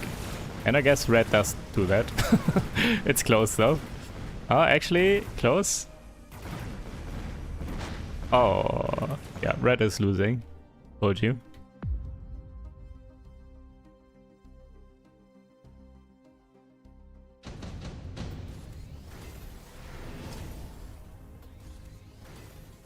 skip by blue, and that is so greedy, and I think it's not the right call. Round 7 top supply is not usually correct. It's very late.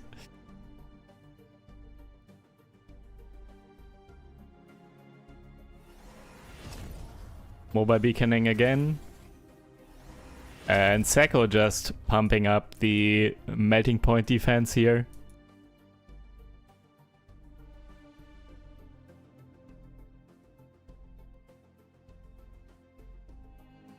Looking at this, and if Sacco keeps does expect red to keep mobile beaconing, Sacco could also mobile beacon some Mustangs, so they stay back and come in late as well. Would be an idea. Not sure if it's necessary or anything. Especially this turn, red does not have Incendiary, and without Incendiary the Mustangs alive for way longer, of course.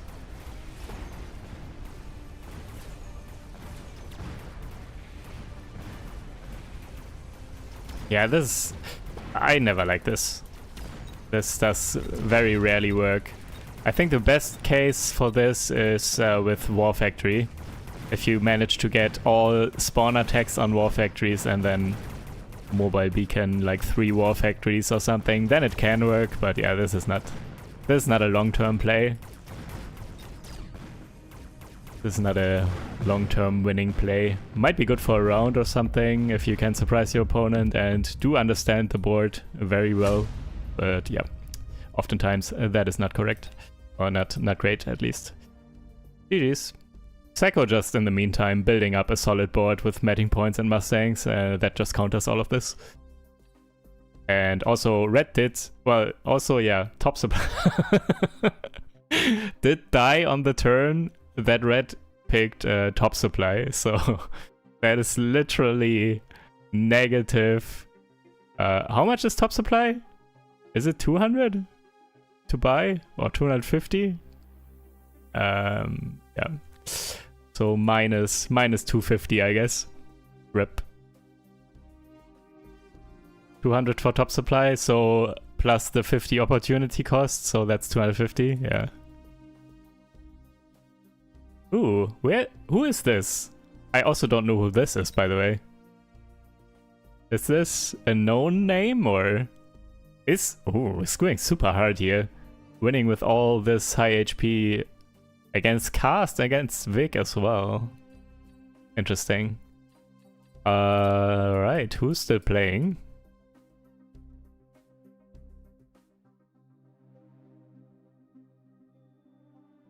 Let's jump into this one, because they are the highest HP total, I guess. LMCV versus Riv something.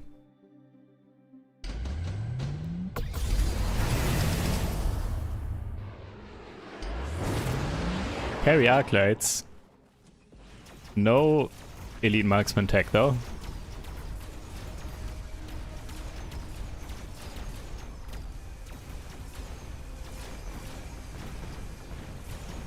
Double tech specialist for blue, so all the cheap techs here.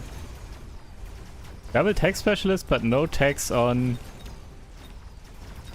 marksman.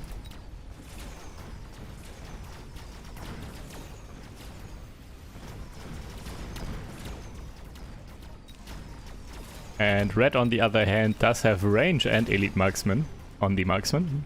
So range wars, unless the tower on the right side falls, I guess, should have been won by red, but yeah, tower's going down.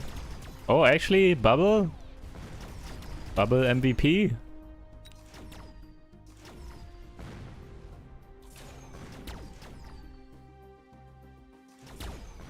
They attack so slowly, but it should be barely enough, yep.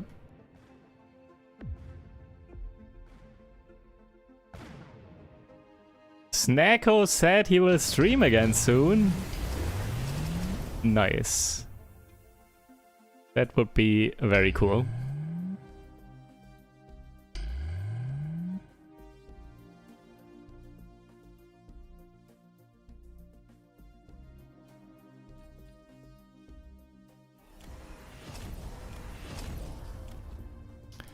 I guess this was a free unit round, and both players did pick up 3 level 3 wasps.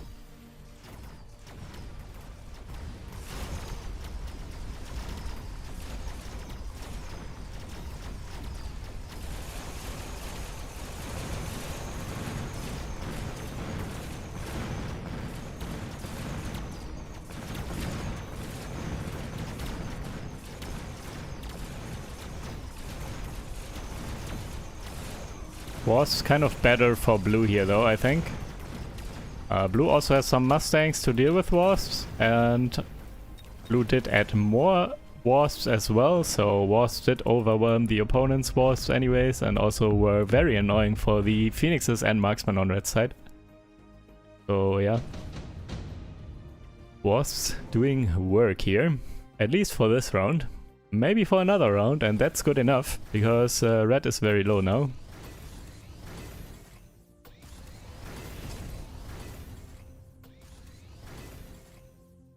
Hello Nathan, all good here? How are you?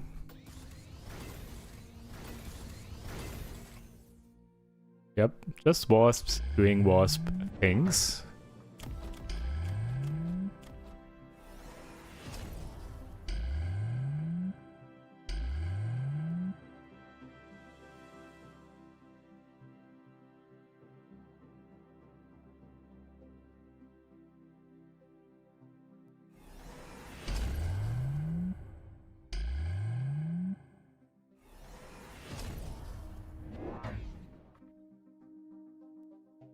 Also, Doxon, when did Sacco say that? And also, did he say, like, maybe one stream here and there? Or does he really want to go regular again? Do you know anything?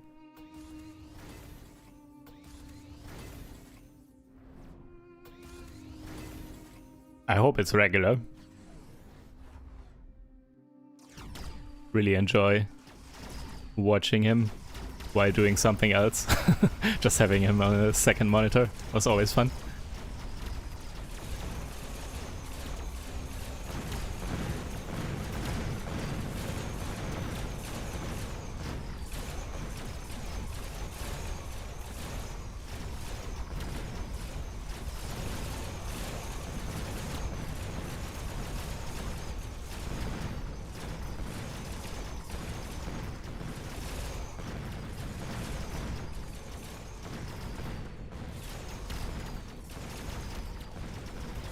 Yeah, I don't even know what to say here. Just range wars. And nearly everything dying every turn. I've seen this happen quite a lot, and these are the types of games that go to round 13 or something. When marksmen and carry arclights and stuff like that fight it out. Because there's never a lot of damage left on the board, and never a lot of units left on the board to deal health damage.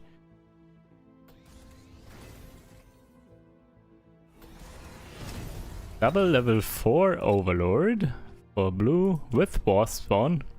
Mothership tech upgrade.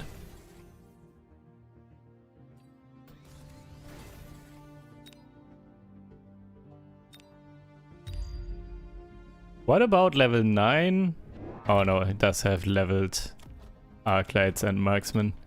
I was thinking level 9 Wraith with armor to deal with all the Mustangs and Wasps. To just tank everything. Oh! Oh! He's doing it! The mad lad.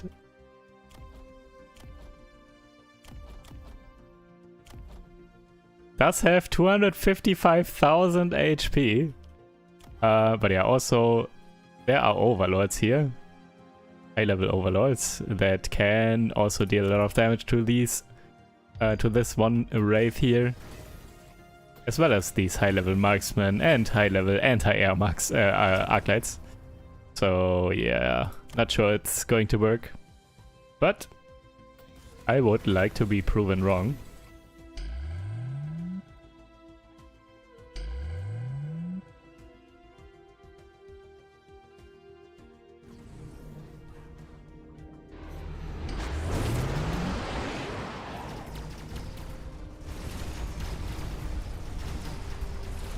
Red Immediately getting targeted by everything because it's very far in front. And it is tanking for a while, actually, but going down now.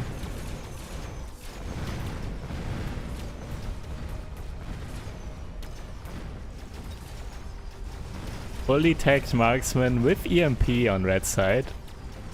Oh. Yeah, this is a close game here. But... wait. How much damage is this? This is not enough damage.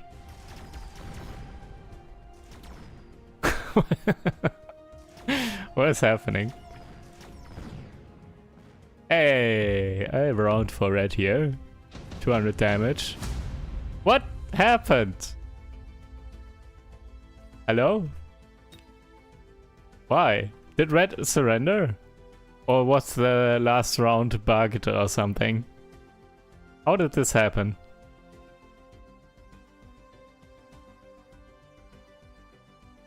Scuffed spectator mode here, or?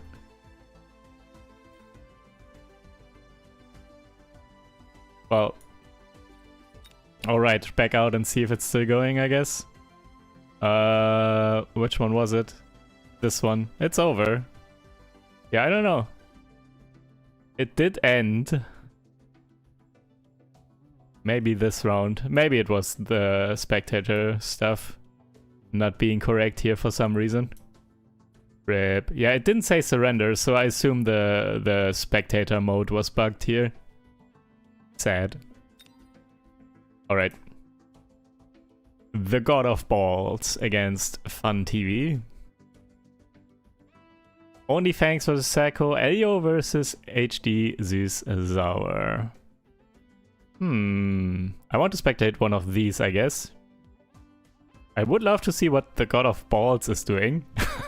Also, who is this? I don't know who this is. But it's also very high seeded, so did have a lot of combat power, I think. Oh, actually, never mind, the seeding is different now. I don't know the original seeding, doesn't matter. Let's spectate. I think I want to spectate Elio, I think.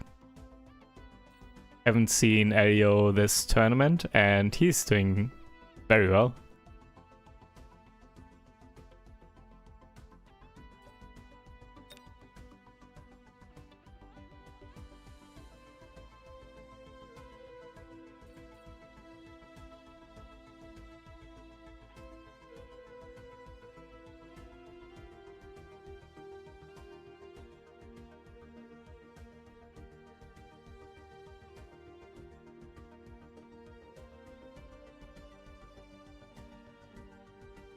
And this is, by the way, the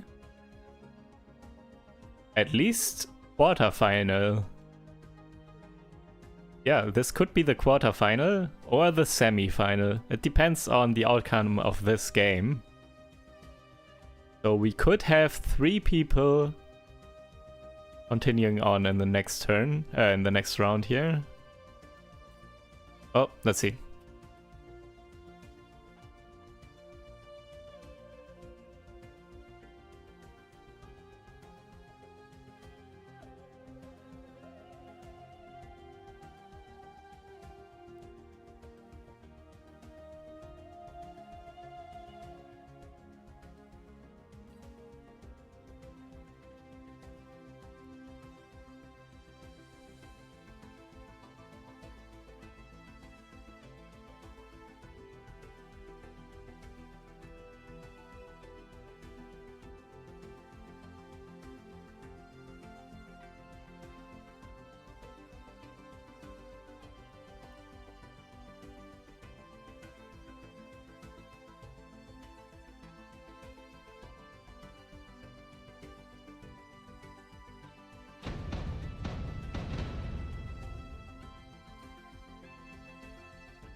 Alright.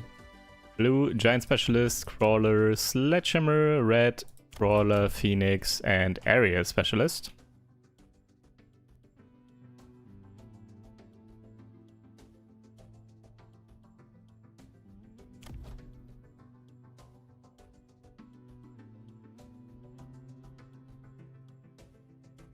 These are both two players that I think are much stronger this patch than they were previously. They were both very strong players before, but now they are top players, I think.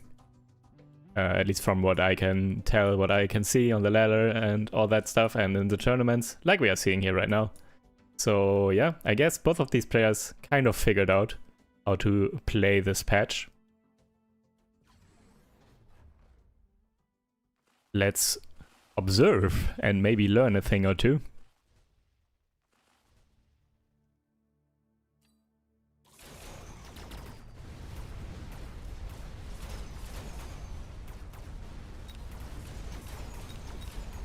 Blue added marksman, makes sense for the phoenixes.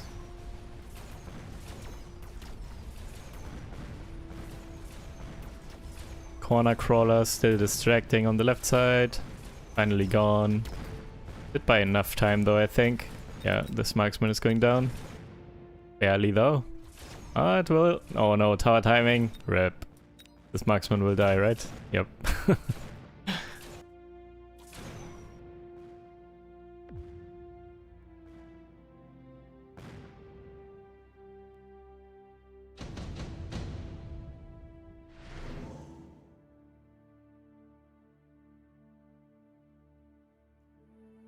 Again, round 2 reinforcements. Scorpion for red. And Mustangs for blue.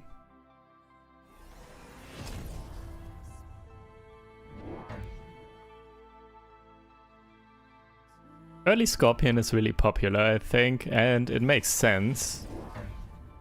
It's kind of almost like a turn to... well, not quite, but it's somewhat like a turn to Giant. Because of high HP. And oftentimes there's not enough damage on the board just yet.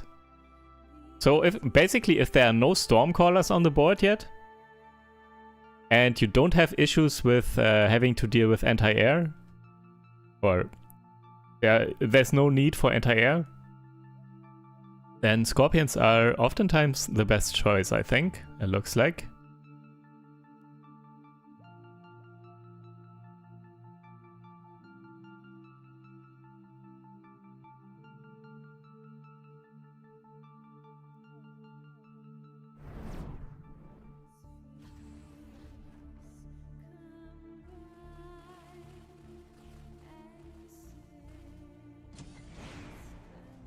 Sentry.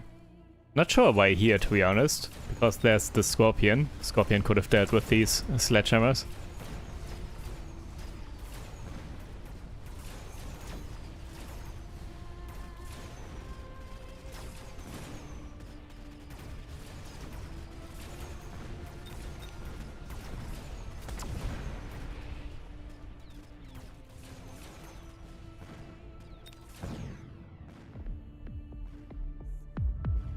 With help of the Sentry, but also the Scorpion.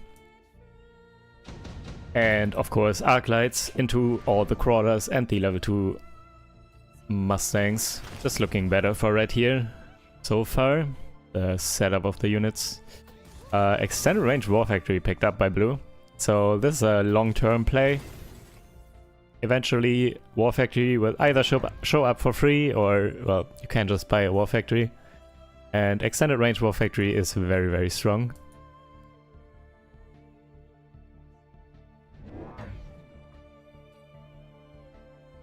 Red with Speed Specialist. And blue picking up a Vulcan here. Path clear.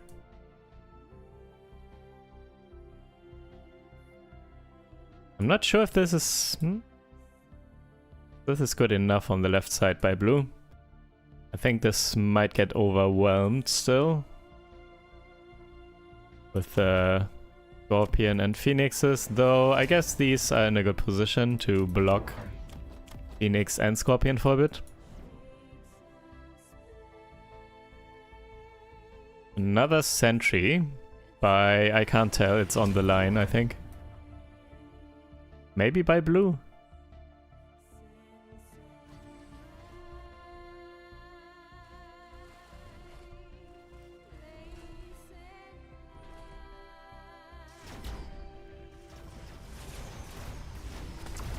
It is by blue. Taking down... Ooh, nice. The crawlers and that Arclight. And yeah, this Vulcan... Ooh, took down insane amounts of chaff here this turn. But is getting overwhelmed. It's just too much damage with the Scorpion and Phoenixes. And Scorpion holding out for a while, also going down now though. Actually winning the left side. Though not hard. Not hard at all. Ooh, timing. Take down the Phoenix with him.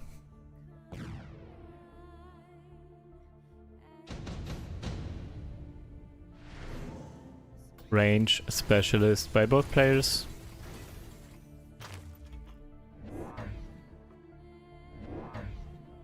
Another Scorpion for red and another Vulcan for blue.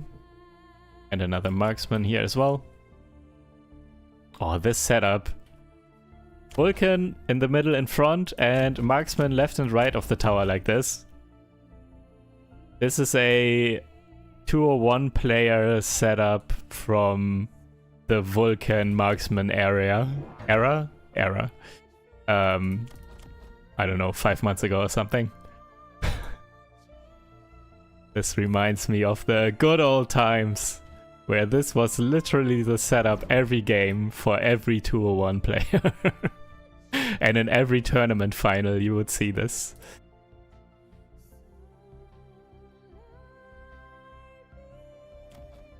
Red adding some more fangs here, and yeah, that one a Scorpion.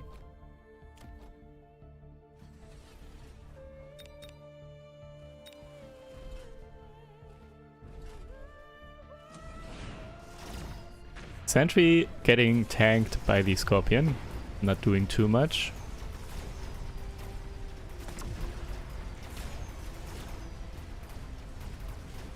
Chaff clear, just super good here with the Vulcan. Red does have a ton of chaff, but yeah, it's getting taken care of. However, Scorpions do have, as I already mentioned, quite a bit of HP themselves. And of course the damage as well does help take down, with the splash, take down the Mustangs and Marksmen. Ooh, here we go. Is blue going for high for this and then sell and then go War Factory? Is my guess, because extended range War Factory was picked. Told you! Wait, actually, hold. Did? Never mind, is using the money otherwise. Not going for War Factory. Did pick the Rhino and sold it though. At least that part was correct. Well, I guess red with double level 2 Scorpion, level 2 Phoenixes. It is quite a bit of damage on the board now.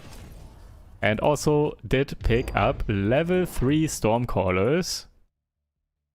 Which just makes me think more of War Factory potentially. Though, well, not against 2 Stormcallers. Just put down Missile Interceptor turrets. It's more cost efficient.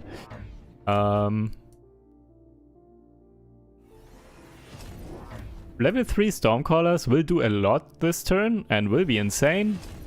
Though actually blue is kind of preemptively already doing mobile beacon crawlers, which also help against the Scorpions, I guess. But will also distract the Stormcallers. But even if the Stormcallers are good for a turn here for red, they are easily countered with just 2 Missile Interceptor turrets. So I don't really like this Stormcaller pickup all that much. Oil in the middle getting set on fire. Chaff getting cleared much quicker. Single target damage could be better for blue. Only some level 2 marksman, 1 level 1 here. But it might still be enough, because the chaff is done. It's going down so quickly from the fire here and everything. And also range on the Vulcans. Yep, good enough. So red not even taking this round with the Stormcallers. And they definitely decrease in value over time here now as well. Because, well, they can just get negated with Missile Interception. War Swarm for blue. Going in the back here will distract these marksmen for quite a while. Also Wasp Swarm. Well, actually, never mind. This is Blue's Wasp Swarm, so this is defensive. Red also picked it though. Not sure where it's going just yet. More chaff here to protect the Vulcan.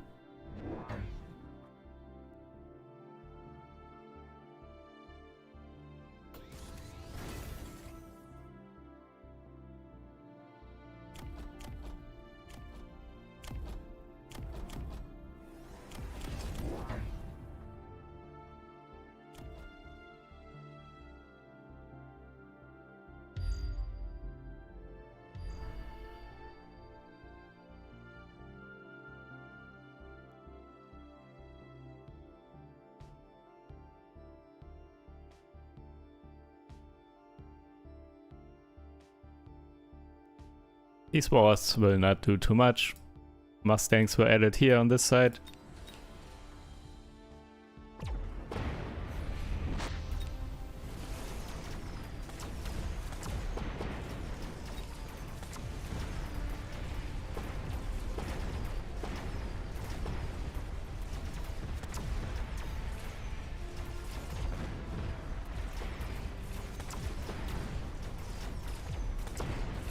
Leveled Scorpions and leveled Phoenixes doing a lot of damage. And also level 3 Stormcaller still, not addressed. Blue's Wasp coming in though, still alive. However, everything else is dead. Our debuff helping the Phoenix stay alive. Yeah, slight win for Red here this round, but if Blue now adds missile interceptor turrets and also gives the Fangs shield, so portable shield on these Fangs and putting down missile interceptor turrets, I think all of a sudden Blue would win the round pretty hard. Red going for senior defense.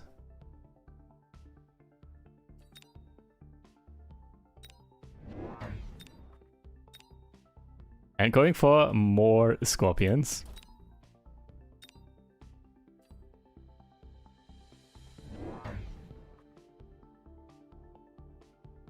Red doesn't really have good clear for shielded Fangs. Especially if the Stormcallers get taken out by missile interceptor turrets.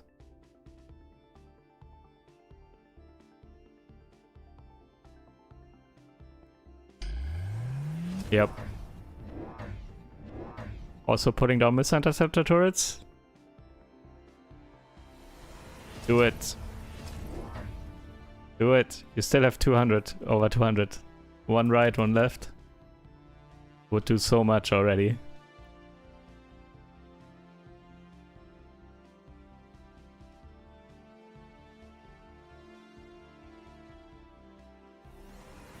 Nope. Going for temp range though. And yeah, just in general, still the shielded Fangs will help out a lot.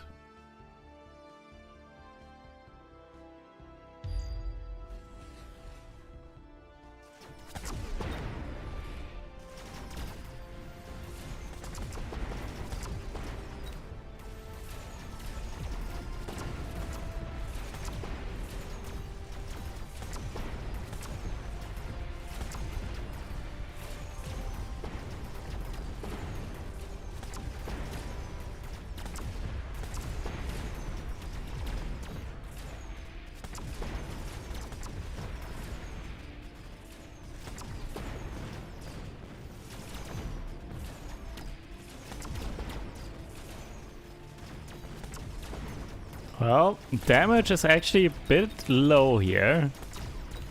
The marksmen do need elite marksmen, I think, to deal with the Scorpions much quicker. Damage is not insane, and this is a win for Blue, but not insane, I guess. Still think missile interceptor turrets could have been super good here as well. But yeah, needs more damage to deal with the Scorpions quicker. Scorpions were alive for way too long.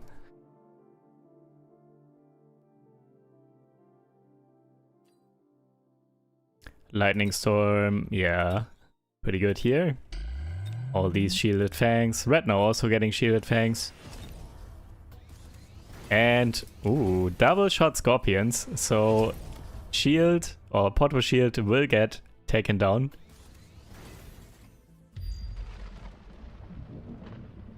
And also just in general, upping that damage output. And yes, blue is going for Elite Marksman.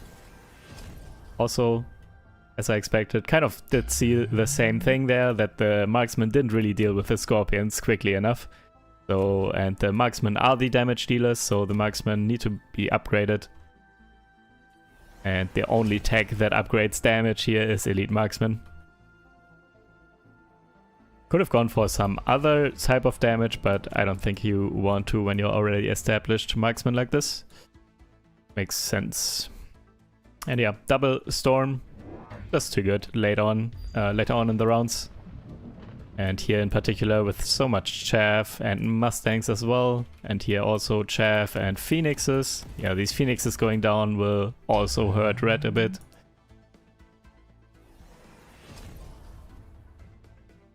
Still think overall it's probably better for red. Taking down the fangs here and these mustangs potentially. Phoenix is not too important with the scorpions already here.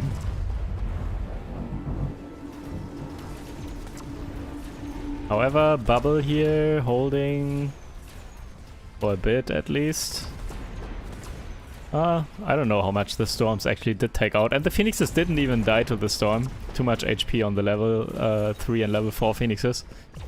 And double shot scorpions. Once they do lock on to something like a Vulcan, they are getting shreked. However, rip. Not locking on anymore.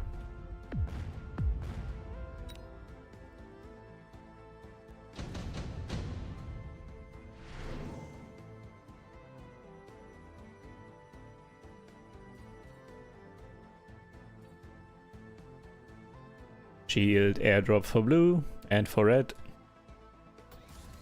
Oh, there's a missile interceptor turret, by the way. Maybe there was also one on the right side, but died? I'm not sure. Didn't see. Oil coming down, will get set on fire, will burn all this chaff.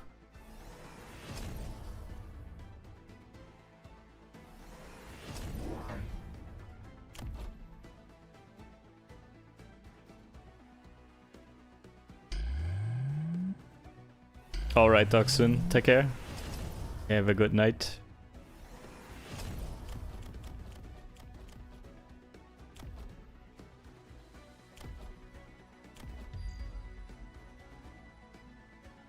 Yeah, more missile interceptor turrets now, so Stormcaller is addressed. A lot of bubbles to protect. This fire on the ground will be super good against all this chaff. Same here though. Red had the same idea. Well, actually, does Red even have any units that will run into here? Otherwise, this is not getting set on fire. Oh, never mind. Fire Stormcallers on Red side. And I think one missile will land at some point and set this on fire. Even with the missile interceptor turrets. Yeah, already. Maybe it was the Vulcan, I didn't see. Anyways, fire everywhere. Chaff is going down on both sides to the fire. And if chaff is getting taken out of the equation, I think red is looking better because more damage to deal with high HP targets.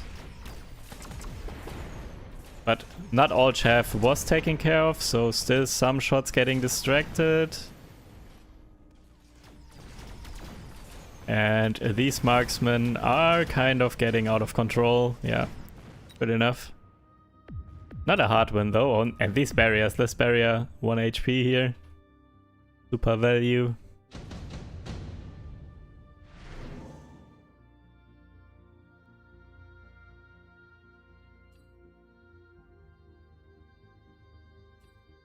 3 units, 2 level 3 fortresses.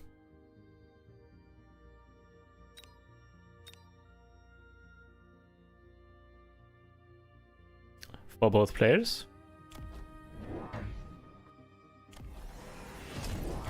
And oh, here we go. It did happen in the end. Blue sold one of the fortresses here and is going for double War Factory with Missile Interceptor. So yeah. Stormcaller shots not really going to land anymore. But I don't know. If the War Factory Missile Interceptor is actually that good here, because you already did have Missile Interceptor turrets at least here, and there's not... The Stormcallers aren't their biggest threat anymore. Well, I guess the fire is very good for red if it lands against Shielded Fangs, so... But fire will still land here in the beginning, because the War Factories are quite far back. Oh, yeah, honestly, I don't know. Hard to tell here.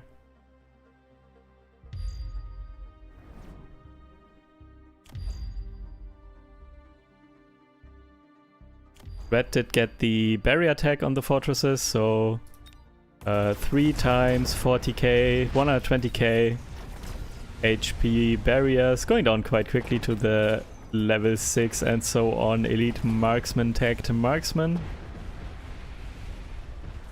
And, whoa, did not even see. Too much going on. Red did add some wasps here to distract the marksman. However, there are a ton of tanks and mustangs. The wasps not really distracting for all that long. Oh my god, this... Oh, not again. Double shot Scorpion just took down half a War Factory. But yeah, that is not good enough. Rip. The wasps did just get deleted and didn't really do anything. Missile interception helping the chaff stay alive for way longer. And yeah, the damage from the marksman did ramp up in the end with elite marksman tech. Once blue did pick up elite marksman tech, these marksmen just kept on killing and kept on leveling. So all of a sudden they do get out of hand and are able to deal with all kinds of high HP targets as well. Yep. Scorpions, not good enough. Buff Scorpions. GG's. Good game though. Yep, was the best game of this round. And Sacco did beat... Ooh, we are having the final now. God of Balls did lose to Fun TV. And Sacco did win against Only Fangs. So we will have the final round now. Between Elio and Sacco. Noise. This is a very good final as well. Both players super strong this patch. Sacco always has been strong, and yeah, Elio is super strong this patch in particular, it seems. Very good match. Very good match. Let's check it out.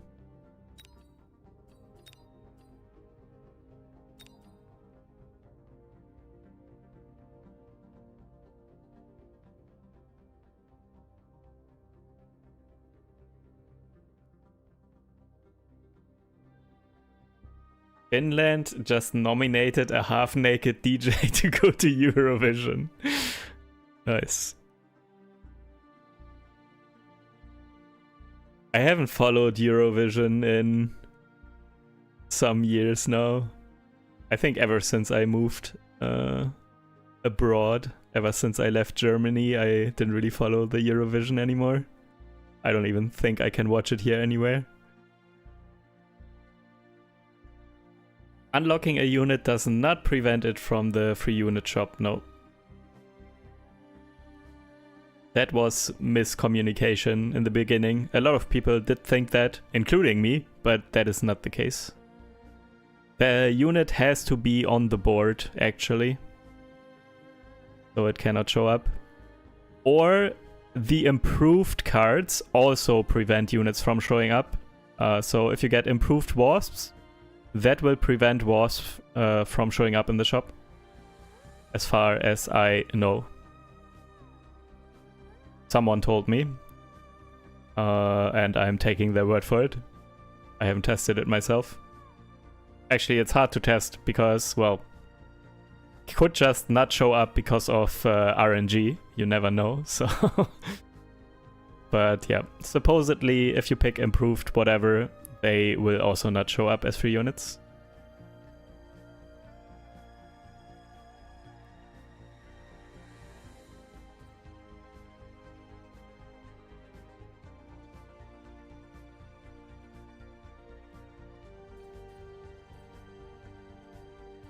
I do not know about the budget unit version. I'm not sure about that one. I only heard about improved.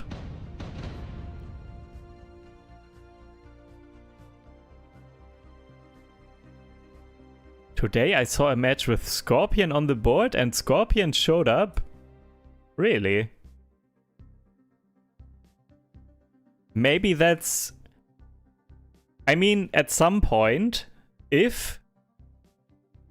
I think there are 19 different units, right? So if there are 16 of those units on the board in total by both players, or are locked out because of improved card picks or something, then one of those 4 picks will have to be one of the units that is already on the board, right?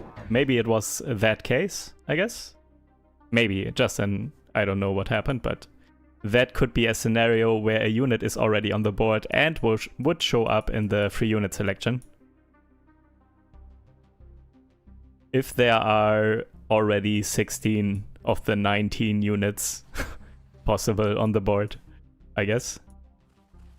Anyways, blue is Supply Specialist, Crawler, Fangs, and Stormcallers, and red is Area Specialist, Stormcaller, Fangs, and Arclights. Yeah, looking like a standard versus standard Andy match here. Both players just, yeah, chaff and Stormcallers. But with some Arclights. But yeah, Stormcaller on Stormcaller action. Also quite prominent at the moment, especially when there are not a ton of horizontal sledges involved. Then Stormcallers are oftentimes very, very good. Red Missile Striking. Yeah, Missile Strike against Stormcaller Chaff is just super good. Super value.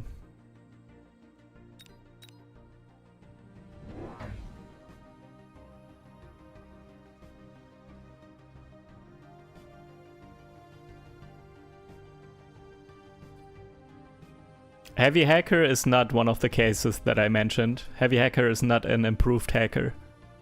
That's, yeah, a side grade, as people say. Not an upgrade.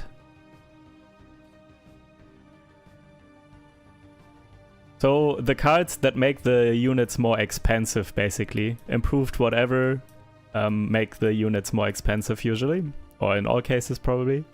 And, yeah, those cards to prevent the units from showing up. Anyways, also Missile Strike for blue, taking down Stormcallers and Chaff, yeah. Both sides with the same idea, makes sense. And also both sides getting Phoenixes.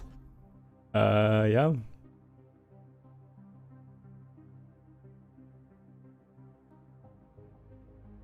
Okay, maybe this is something that we can learn from.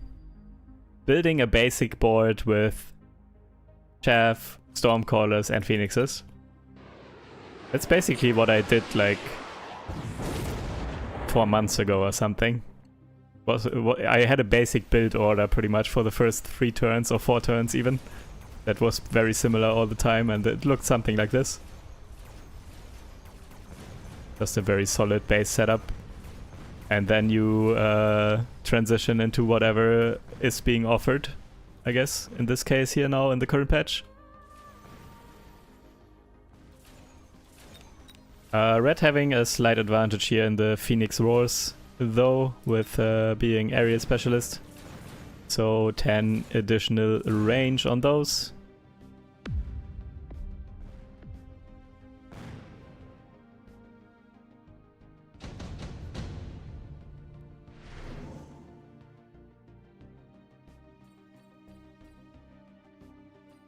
Melting point for blue. Yeah, I guess because melting point basically counters 3 of the 4 cards here. And melting point also picked. Okay, I guess this is what high level Mechabellum right now is looking like. Just going for the mirror matchup.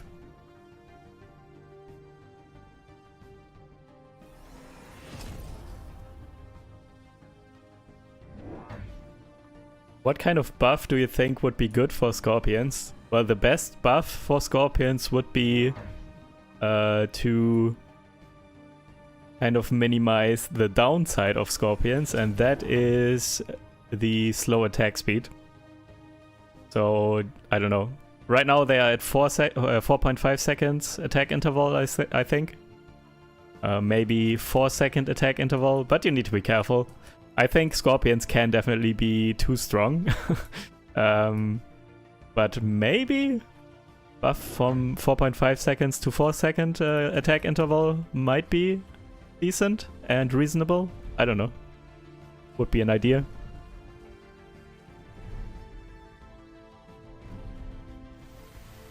Double melter for blue. Only 1 melter for red. What did red do with the money?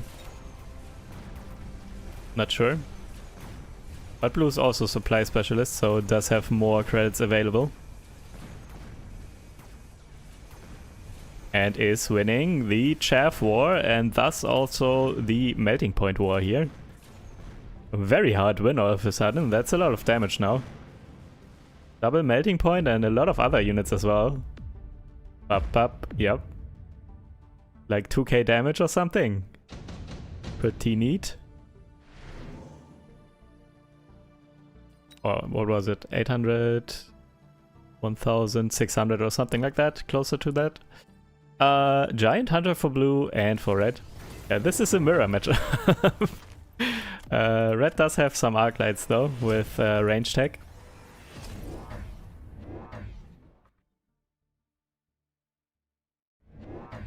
Another melter for blue and some fangs here to protect this melter a little bit.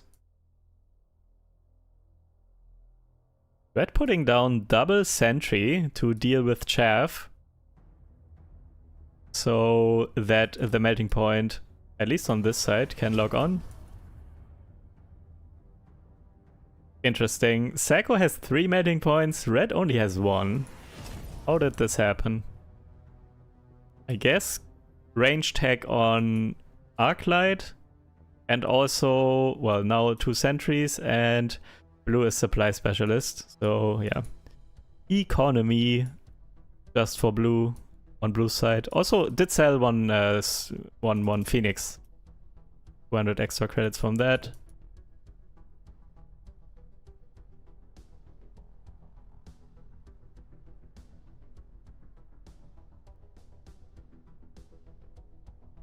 How is blue dealing with the chaff? I guess it clumps up and then the Stormcallers get it? Oh, actually this sentry does also take down some Stormcallers kind of nicely.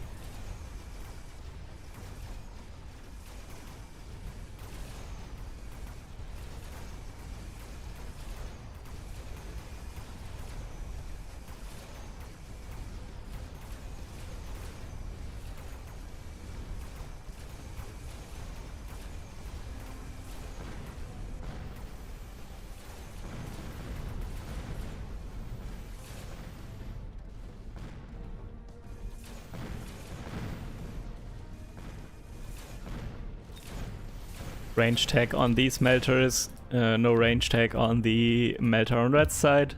Did win the right side with the help of the sentry and in general because of the chaff wars.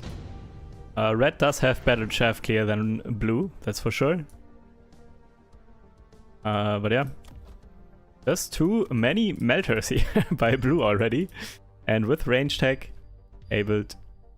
Lol.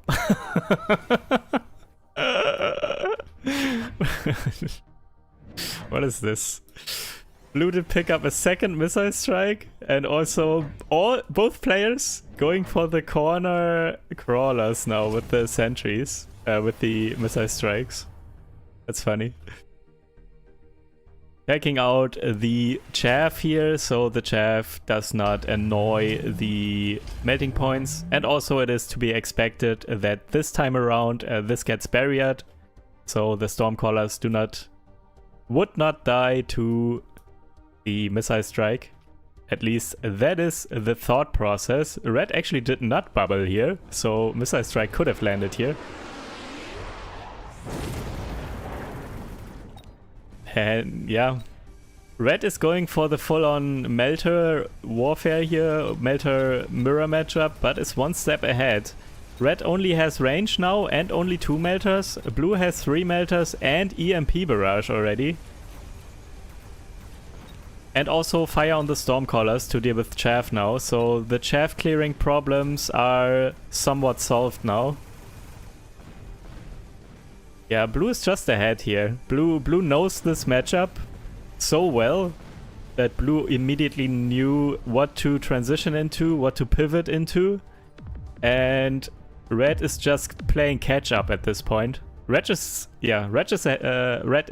behind every round here now. Let's see if red can still do something here to get a hold of this game before it is gone, because, well, already down to 400 health and it's round 6. This might be over here in a moment. Sacco just too good. Does know exactly what to do here.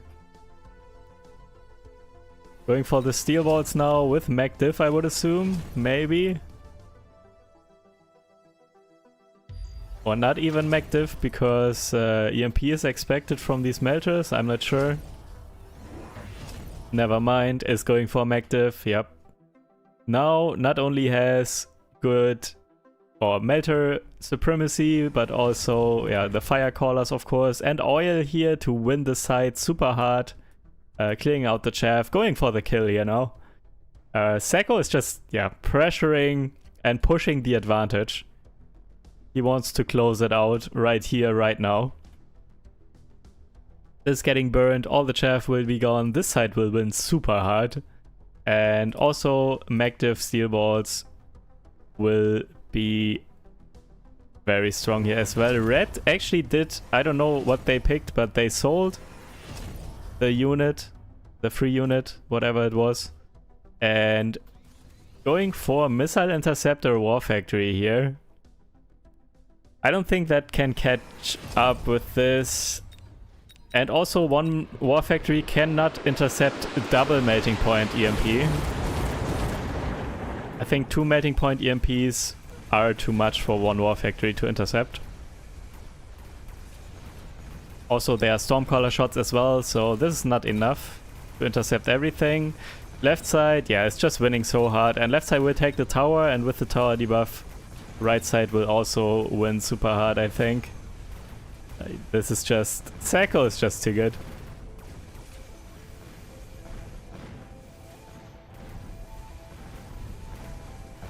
Yep. Tower debuff, Melter takes... Yep. With the help of the tower debuff, Melter to take the War Factory and almost the other Melter as well. And yeah, that's it. Just... Sacco is not playing around. He knows when to just close out the game. He doesn't care. He just wins. Just a winner right there. Knows how to push the advantage and close it out. GG's. Yeah, insane. That is why Sacco is near the top or at the top of the leaderboard. Too good.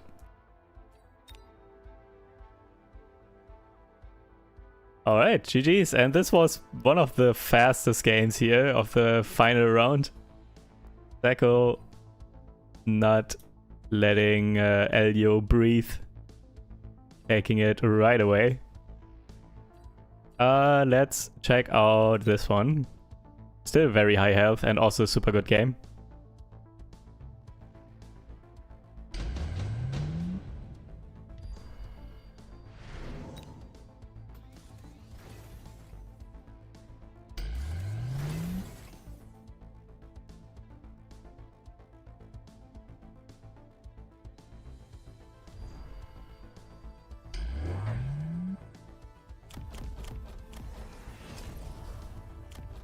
Hacker on hacker action. What is happening here?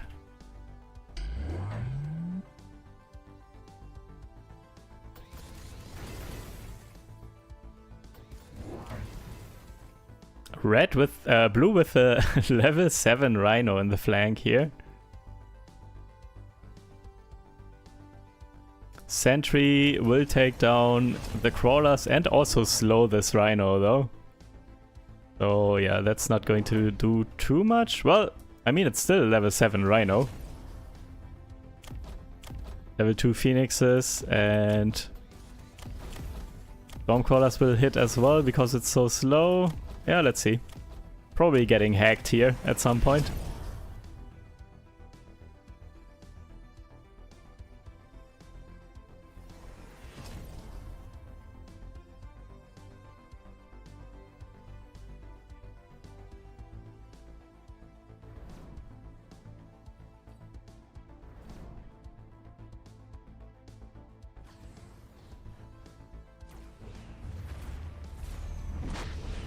Whoops.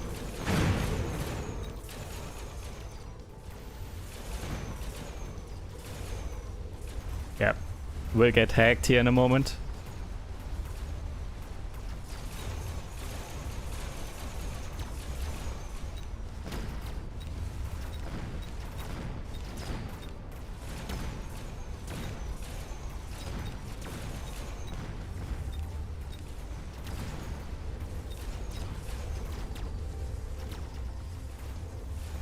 Range wars.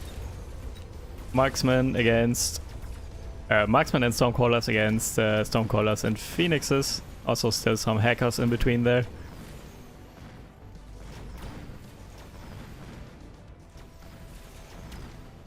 Odd match. And also a close round. Either way, not going to be a ton of damage. Blue still winning the round, even though the level 7 Rhino here didn't really do much.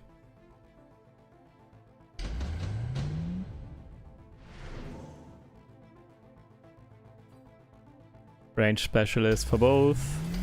Probably going to sell the Rhino now, right?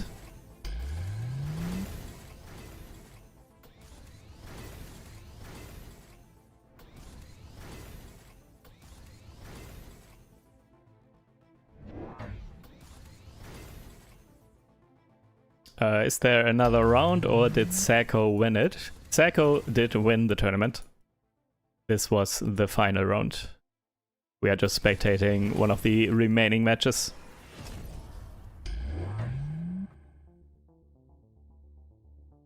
This could be for second place even, depending on the minor points.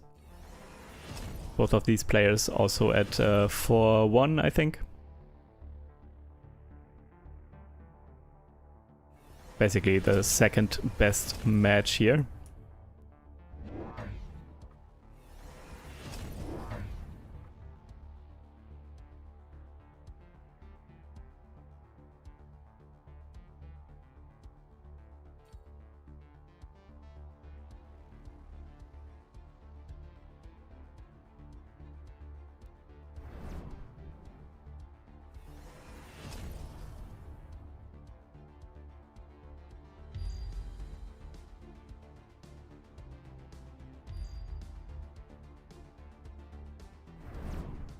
Our minor points calculated.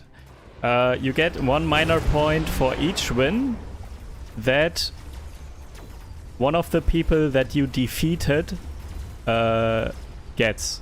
So you defeat player A and then player A goes on and beats player B, then you get 1 minor point because player A won against player B. And so on. So if you beat 6 people, then your minor points will be the sum of all wins of those 6 people that you did beat.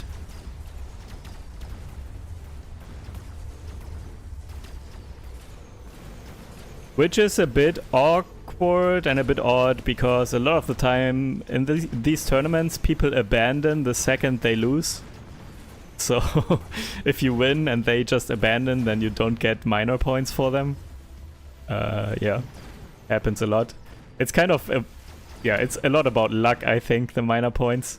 You need to be lucky that the people you beat still stay in the tournament and continue on.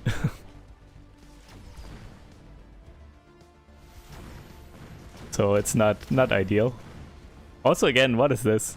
Barely anything survived. No damage here.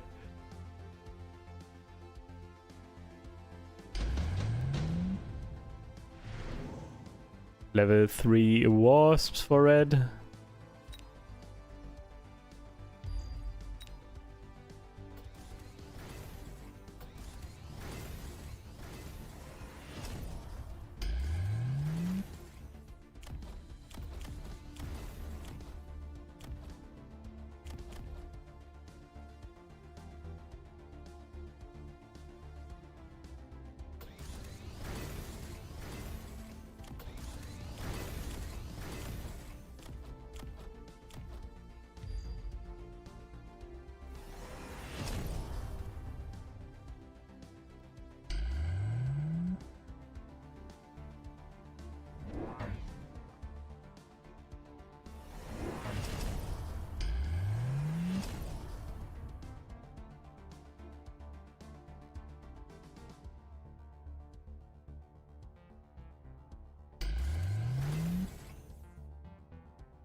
Wasps coming out once more.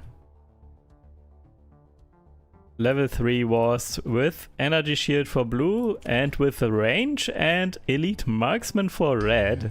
So red kind of relying on them to do work, which might, once again, this is one of those scenarios. It does look kind of nice into this board. I think red might win this round, but red is not going to win the match. Blue is way too healthy.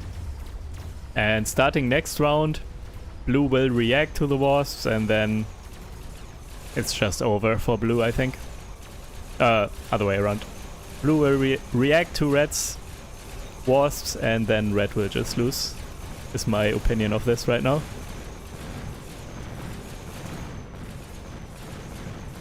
Also green square of doom. Or green rectangle of doom. Stop it. Thank you. And yeah, this is a round for red because of the wasps, I think. But next turn, blue will just go anti-air range Mustangs. Maybe some missile interceptors for the Stormcallers, and then the Mustangs are just going to clean up.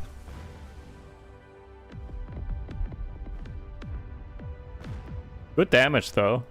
If this would have been a one punch, amazing. But let's see, I think blue has this now. Probably. Maybe not. Wasps can still work for another round. Sometimes.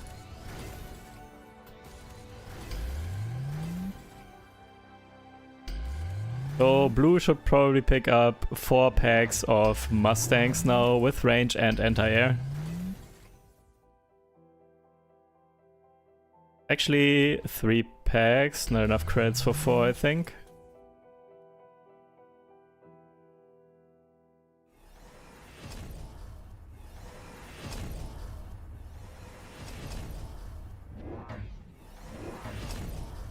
Only anti-air maybe. Deciding to go for quick reload on the marksman. With the remaining credits. Oh, no money to go for temp range though. That's kind of bad.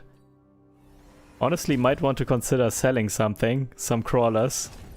Maybe even. So you can get temp range here, I think. Temp range is kind of importanto. Let's see. Oh, that happened. I'm not sure what was sold, but something was sold, and I guess some crawlers maybe even.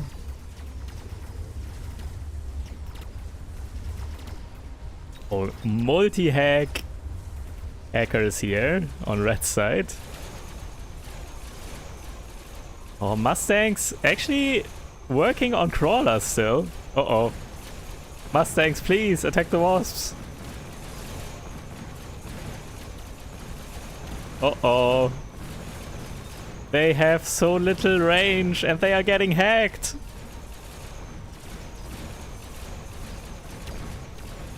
Yeah, Mustangs not going or not doing enough here this turn. Oh, actually, it's still pretty close, but Mustangs definitely need range, 100%. They were in front and then just got multi-hacked. Oh my god, 46 HP. Is this the best match of the tournament? It might be, and we only are seeing the final couple of rounds. And it happened after the final match. Okay, now what though? Ooh, level 9 Wraith. Yeah, blue is going for that. With armor. Yeah. I mean, there are high level phoenixes. And these wasps do deal a lot of damage as well with elite marksman. So not sure how long this will survive, but also red doing the same, never mind. Did only pick it up to sell and is now upgrading the wasps. And Mustangs did get range, very important. And once more, also pick temp range, please. Also important, I think. And red double war factory. Ooh. Yeah, I guess war factory does not look too bad here. With missile interceptor and phoenix production.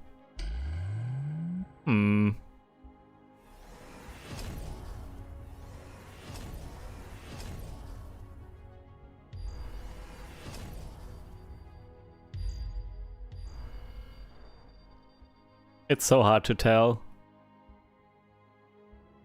I feel like blue doesn't have enough damage to deal with the war factories quickly enough, and they pump out phoenixes with energy shield and range. I think red wins this actually.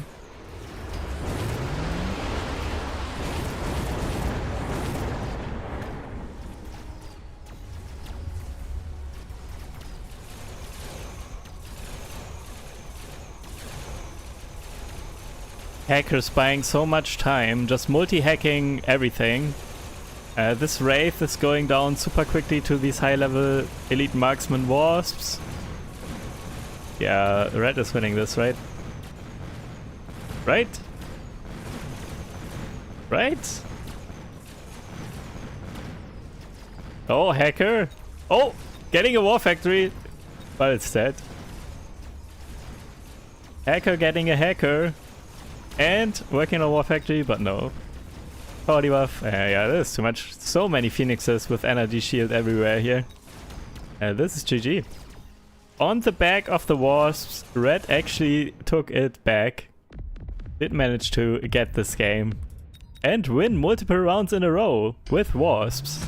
I think this was the third round in a row. And usually it feels like, yeah. One turn easy, second turn can still work with wasps, third turn very rarely. But yeah, this is one of those cases. Red did make it work. Nice. But these multi-hack hackers though, they bought so much time just taking all the chaff, and then all of blue's army did continuously work on the chaff that was hacked. Yeah. Pretty good, pretty good. You do not see multi-hack hackers all that often, but they can be quite strong because they delay so much. They are basically chaff in a sense. Multi-hack hackers are basically chaff. They make your opponent's units not target the good targets and keep getting distracted. GG's. Oof. And that was it. A final match. Alright, yeah, Sacco just too good. He went very low in that one game that we spectated the end of, but otherwise a very solid performance here. And final match, going into that Melter mirror matchup, but just one step ahead all the time because, well, Sacco just knows how to play. Elio getting second still though, even with a minor point calculation here, and I have no idea who this is. I never saw this name. Who is this? when did this person show up? I never read this once, this tournament, but Mr. Manly is going third here. OnlyFangs, LMCV, Yakamaru, and Illuminati, Fun TV, yeah, and so on. Alright, GG's. That was fun. Couple of interesting matches. Definitely interesting to see how people are starting to settle kind of on certain strategies, how they handle the randomness, how they set up for the randomness, and then also take advantage, of course, of the randomness, because that's how you do it. Anyways, hey, Mr. Manly is even here. Congrats on the third place here. Very nicely done. Wait, do you have the same profile picture as OnlyFangs? I can't see, it's too small in the chat, but it looks exactly the same. How do you have the same profile picture as OnlyFangs here? Anyways, congrats to third, and yeah, congrats to Seko for first. And hopefully, as we heard earlier, Seko might stream again at some point. Would be very nice. Looking forward to it. Anyways, hope you guys enjoyed.